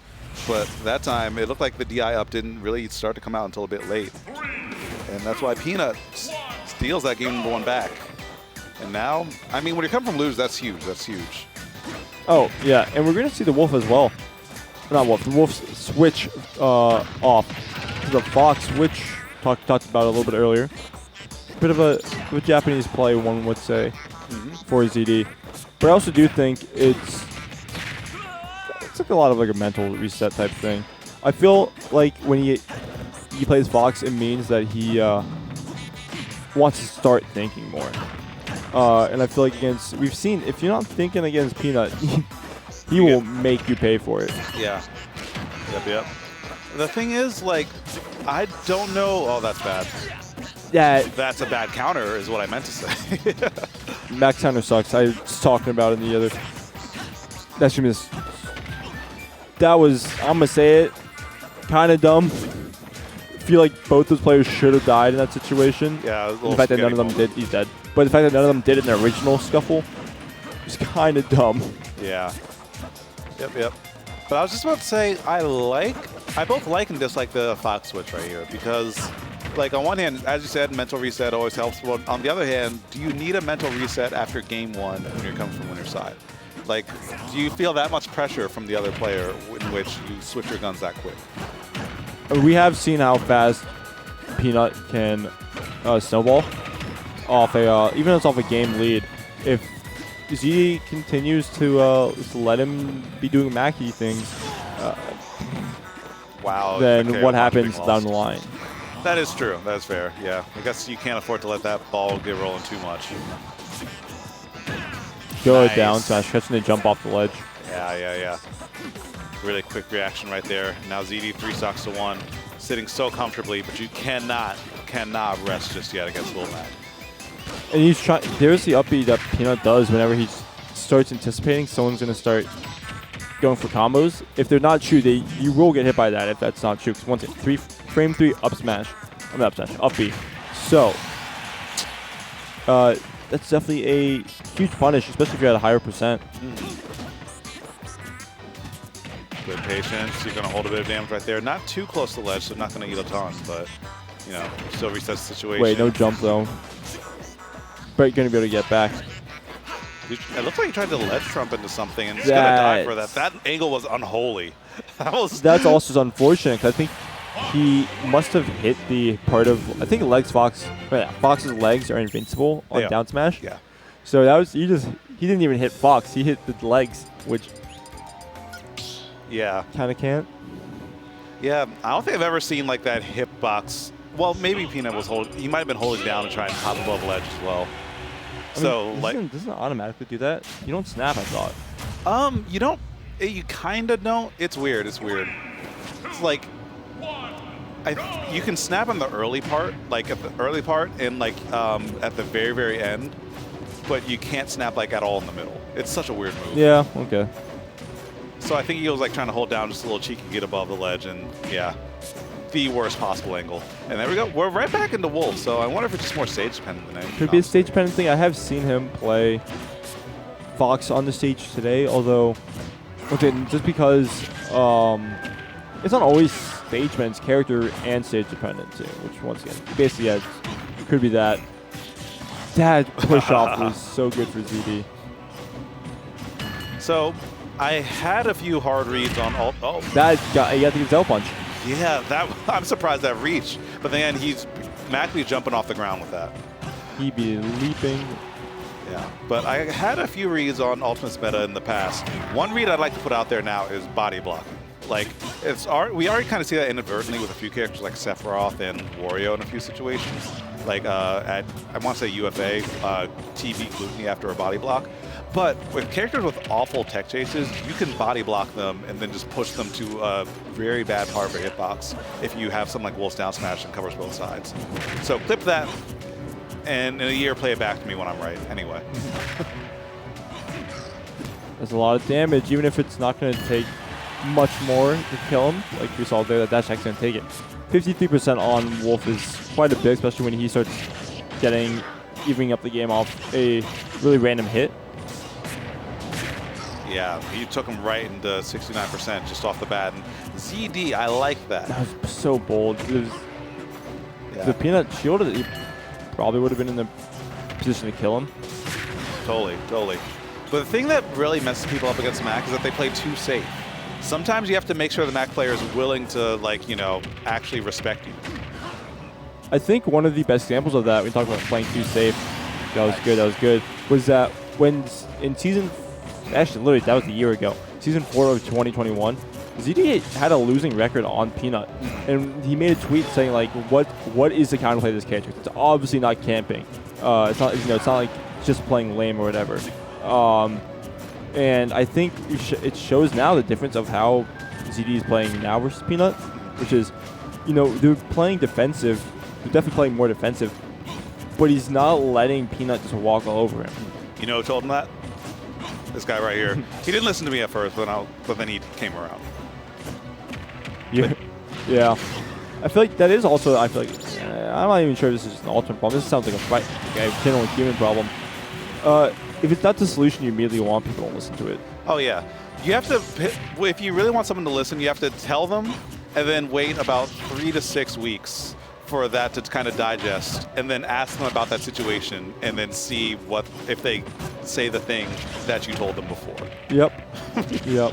I've been working with younger players for a while, and that's always how it goes. That's shielded. So that's going to be some damage going on for Peanut, and he's one hit. Uh-oh. From the KO punch. That laser might have been kind of ill-advised, honestly. That... What? You're so lucky. That's damage on the board, for Peanut. And honestly, whatever ZD does here could be he up smashed. Yeah. Good air dodge back. Still alive, didn't hit by a sweet spot, but he's going to go out, and he's dead. I think he tried to catch. I think he anticipated, first of all, a counter from Peanut. And if ZD did get that up B out, Peanut wouldn't have had the drift, because that kind of just stops you in your tracks. And the counter would have been active, so would have hit him. I think by the time he realized that Peanut was on stage, or got by him, it was too late. Yeah, he was in between two thoughts. Or I'm just going too far deep into it, and he simply his brain wasn't working as fast as his fingers. It's one of those times where it's like, you get yourself in a mental headspace where it's like, okay, I have to full send this for it to work. And then, like, there's still an opportunity for you to tap out because the situation changed, but you did switch gears fast enough. Yep. So Peanut up 2-1, or at reset point right here, actually. And the PS2 is typically, typically where we spend our Tuesday and Friday evenings. But we haven't been seeing it as much today in general. Because what I was talking about, it's kind of rare that we see ZD counterpick. Typically, he's like, sure, go wherever, and insert player goes wherever. Peanut's gone to the point where you can't do that versus him. Because if you let him go wherever, he's just going to beat you on insert random stage of the day. Yep. That for some apparent reason is very good in that one matchup. And ZD actually has to think with his counter picks now, because sometimes he just gets steamroll on PS2, and Peanut will just take full advantage of that. But I think his back kicks of MDS are. I don't think he won here game 2. He won game 2 on town, I'm pretty sure. Yes. Yeah. So obviously couldn't go back, and hey, you're right, he's protoing right now. Yeah, that seems to be the strat. We'll see how it pans out, because right now, final stock already. And these games are going by quick. I expected nothing less from these two characters and these two players, but even still, seeing it in action, these guys are scrapping. I want to say we're seeing that was a really good weight, but that counter is ill-advised, and that lead is just kind of not there right now. Yeah, quickly falling by the wayside and quickly absolutely obliterated. And now final stock, Peanut at reset point. He needs to get some momentum quick, and there we go. That parry could open up the gates, but ZD jumping out really quick. Yeah, unsafe on hit to where you can't get anything off it. Yeah. You're going to be able to just jump out of it, and now you can put in the Cyclone of just random wolf thing. No, random foxing and a random fox thing. But it works every time because they know their combo routes. Yeah. Wow. Good grab. Yeah, you need that, but okay. What will Peanut do? The KO punch is there. Peanut running at you with KO punch is so scary. ZD, again, we saw that in the previous set they played, just willing to bet it all on the dash attack, and it gets the job done. And because of that, that brings us to a game number 5. ZD, when all the chips are down, something I love about his play is that he will bet on himself. And he's right most of the time. Yeah, We've that's seen confidence. He's just a confident player. Some would call it cocky. I would say it's about 50-50 both, if we're being honest with Depends on ourselves. how good he's playing that day, honestly. Yeah. Yeah. But Peanut scratching his head obviously needs to find an answer for how ZD was playing his last few stocks. And now this We is ended the up on FD. big gamble. Because something Mac FD, I think that is one of the most BS statements these days, especially with how good some players have got on FD. I think Mac gets boxed out really easily against certain characters. Sometimes he's not able to land and get in. Yeah. But also, in this specific, not even player matchup, you're letting ZD go to FD. In fact, you're taking him to FD, not just letting him go. That's why I was surprised. It was like, it wasn't necessarily a Mac on FD thing. It was like, I'm surprised either player let either player end up here. That's the weird part. Like, we know Peanut for his platform play, so going to FD is a bold choice, and it's showing right now why that is a bold choice, to say the least. Yeah, already opened up big, and Peanut trying to do it right back to him. He's not going to get as much off the exchange because he has to tap out after the up B, and he didn't quite trust it. And once again, the late hit dash attacks. I love what Peanut does with the little pivot side specials right there. Just kind of getting the perfect spacing to, make some magic. Next damage on the board. Up smash probably won't take it from Mac. S smash at the ledge definitely would. However, he actually has to get that. That up smash. No, I think that was angled. Yeah, up smash. Either way, taking the stock, and he's close to a KO punch. The problem is he actually has to land the damage and not die immediately after he gets it. Yeah, let's say if he wants this KO punch, he has to get it on his terms. Because if ZD gets one hit here, that's one more hit is gone. Yep. Why are you standing there? You're so bold. Why are you still there? You're so bold. Just gonna laser, just laser him and just react to the fact that he's gonna have to run it at some point. That's it. Is that invisible footstool? I don't think so. But that's the stock. And betting it all in black, probably not the wisest decision. It feels like he does have ZD. Oh wait, this is huge. This actually could be the stock off the edge guard. He has to up B, but then again, Fox has to fire Fox, and oh yeah, he gets the auto canceled. There's gonna be some big damage right here. I think he gets another up there. Getting to jump out, but air dodging back, and ZD committing to a different move. So honestly, Peanut is really lucky. ZD just decided to full commit there. That may take it. Oh, that was 1% off. I guarantee that was 1% off. And so any smash attack will definitely take it. Like stale? No, not that stale. And 41%. So you're a bit further from last time, when you honestly about like 2 hits away from KO punch. I feel like if ZD gets a hit and puts Peanut on the ledge, then that's game. Because I don't think he's going to get KO punch. He got the hit facing the wrong way, though. Peanut has one more chance, one last opportunity to touch the ground. It's all or nothing here. Oh, actually, that's going to... That's going to put him in kill percent. That's it.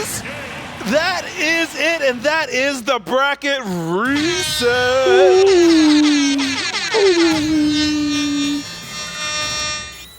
Sheesh. Peanut knows how to keep this game exciting. And so there we go. We talked about betting it all in black in the second stock. This time deciding to bet it all in red, not going in for the if it hits one, and just saying, I got to go for it in this specific moment. I got to apply this pressure, because if I let it go back, if I reset here, you're having ZD reset back to neutral. Yep. That's the thing about gambling. If you bet it all again, it will surely work at least once. 93% of gamblers quit while they're ahead. Exactly. Before they reach jackpot. Never quit gambling, kids. Never. Please do not get into gambling. It is. Don't get into gambling with money that you can't afford to lose, I should say. All I'm saying is sometimes sticking to Dave & Buster's coin slots is not the worst idea. Exactly. If the worst thing you lose is like maybe $5 and like you get a SpongeBob plushie, then you're chilling. Yeah. Domo is a friend, another Mac player, one of Peanut's Twitch mods.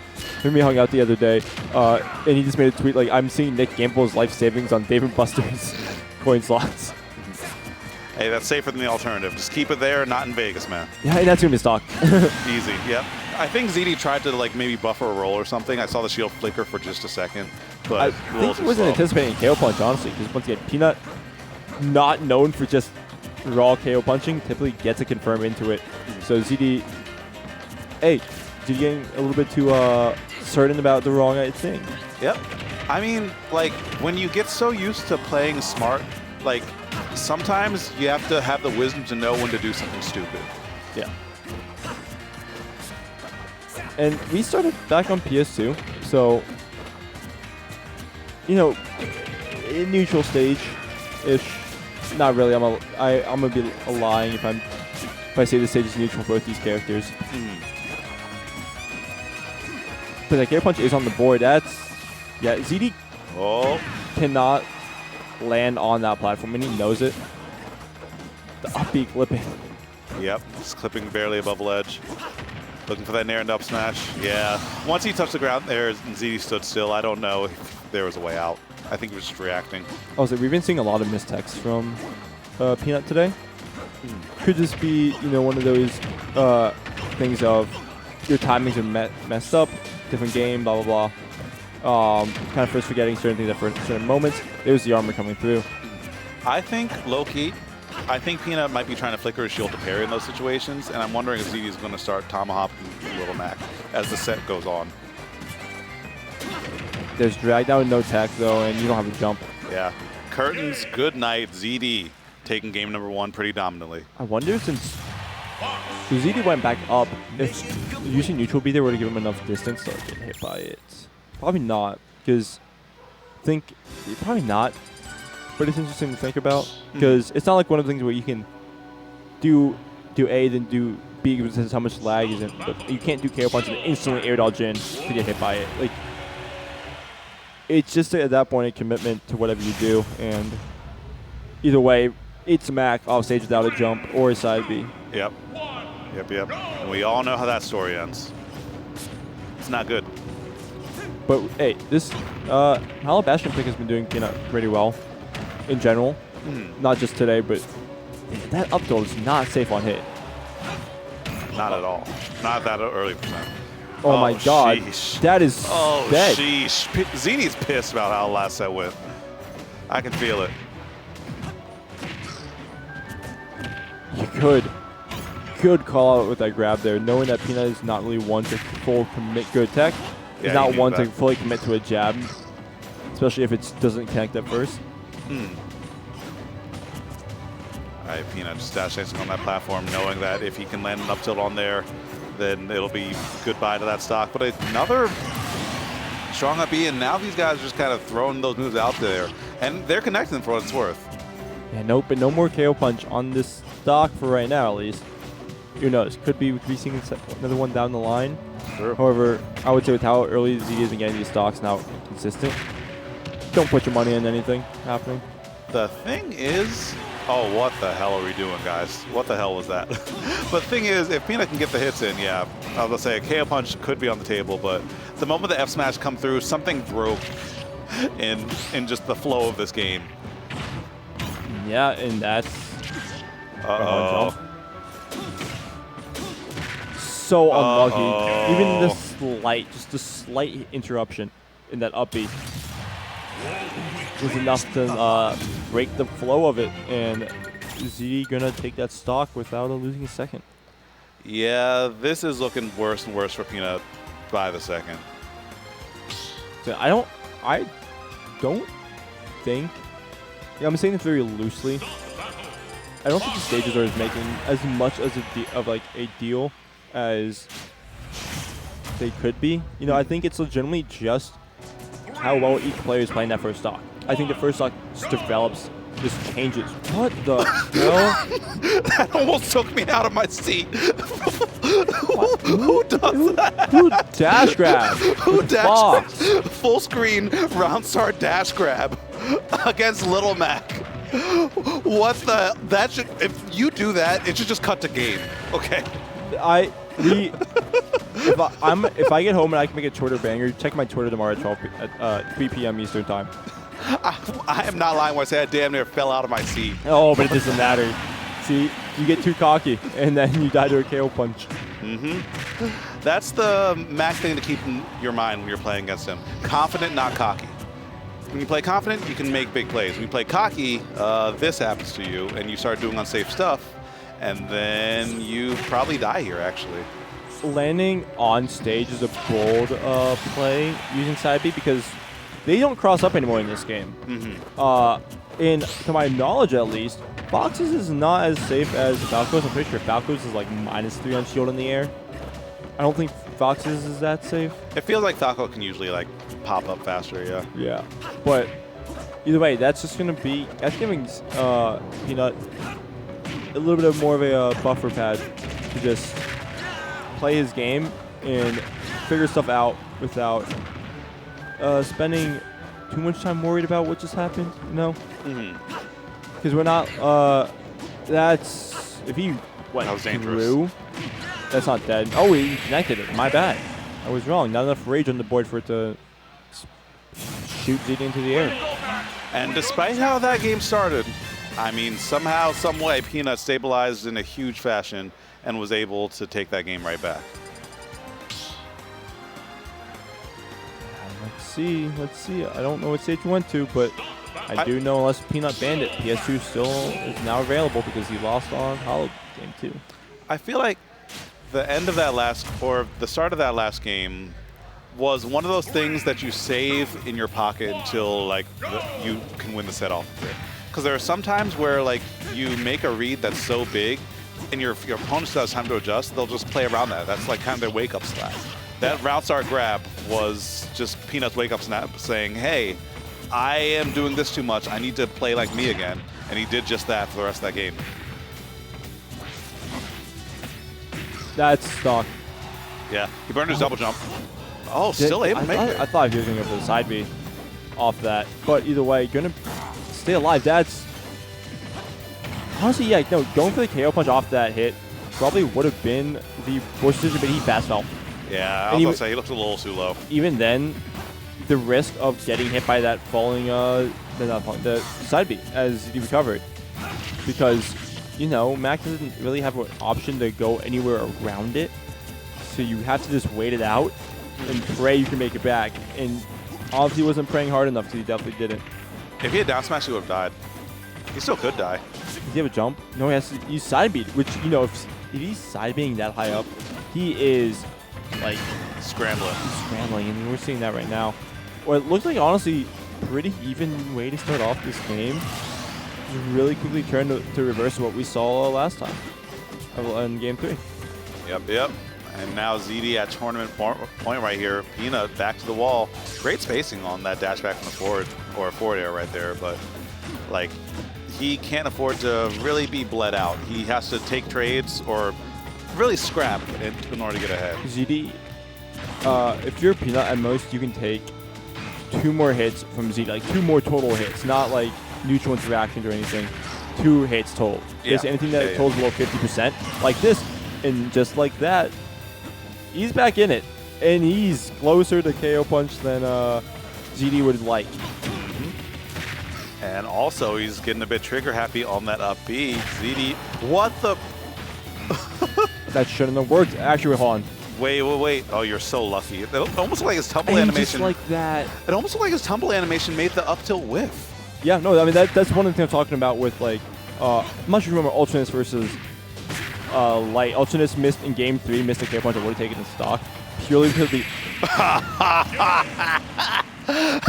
You are the main character. You're the main character. Right side Powden City is a Peanut fin. Do you remember Diet Soda? Do you remember Diet Soda versus Peanut in Glitch?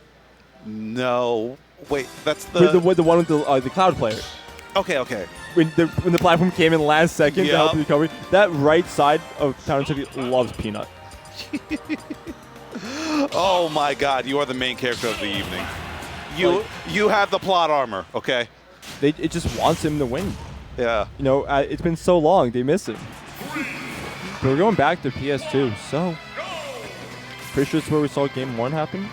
And the Fox pick coming back out, where we saw Game 5 last time with the Fox. Really, once again, Peanut won off for gambling it all in red. And the Fox hasn't been doing bad this set. I'm pretty sure it has lost more than the Wolf has, but it's not doing bad, but it has to find some sort of stability right now. desperately. I mean, ZD's starting, you can see in the player cam, starting to reel with the hits a little bit. He's a big punish here. Brilliant read on the second back air. And look at how much damage that set up for. That was so smart. And the dash attack. I would say Peanut landing offstage probably actually hurt. Means he didn't get the punish. It looked like he tried to parry that. Maybe he did. I think. And either way, that shield wasn't there anymore. That's facts. Actual facts. That was the best smash attack you could do at the time. Getting armoring through it. And there we go. Finally getting hit out of that KO punch. ZD only taking 13, basically 14% along the way. He's good for now, but like you never want to be even against Lil Mac. You always want a pretty sizable lead. Oh, that's a training room combo, but not gonna get it fully. And that was a fish, and he nice. So that is gonna get hard punished. But hey, look at that. Yep, he has it, but in the worst possible position. Making it back though. What do you how you can get out the sledge? Yeah, you can't risk the gazelle punch. ZD has been punishing the jumps or the jumps into instant action off ledge. There it is, the back hit of up tilt. I'm not sure if that works as the front because once you're talking about how some moves that you have you kind of less end lag because you finish the move off. Yep. Later hit. The later hit of it. I'm just saying though, up smash could have actually hit if ZD went to ledge there because there was the starting hitbox hits the ground. It's very small, but there's the chance. Yep. And either way, unsafe combo. All right. So now final stock, game number 5. Probably the fastest game 5 I've ever seen. Fastest game 10 I've ever seen. And now it's still anyone's game as ZD starts to rack it up a little bit more. Tries to punch that landing, but Peanut rolling back in center stage. And he's just trying to fish for those up tilts that have done him so well in this game 10 set. That was a really good, he knew it. And went back to scramble situations. This Nair is, for ZD, it's either going to screw him over so hard because of the... Oh, that could be it. No, go. Not connecting. He jumps out. He has to respect the ledge. He's able to get that up air, though. Now ZD trying to punch the landing. KO punches online, but it won't be a factor. And will that be it? That is it, because ZD clutches it out. I'm telling you, at the 11th hour, my man always bets out himself, and that's why he's taking Grand Finals home today, Nick. There was the Nair. It was the Nair. It was the Nair, banging on the Nair there. Because, once again, if that parried, I think it was stale enough that Peanut could have gotten the uppy out. But unfortunately, not going to do it. In that up smash, we knew what was going to happen the second that Nair hit. Like, let's be honest with ourselves. Yeah, I just wasn't 100% sure if it would kill, but like at the end of the day, it did. Yeah, it did. And that's why ZD's taken home first place for the evening. So with that, that'll be about it for the tournament today, Nick. I mean, it was a pretty good run. It was a really good bracket today. It was a bit of a smaller one, say, but like what? 4 or 5 PR players, at least 2 other PR contenders. The Arcadian prospects of this Arcadian, if you will. Facts, coming up just next month. Yep. Anyways, I'm going to quickly, once again, shout myself out. Follow me on Twitter, follow me on Twitch, YouTube.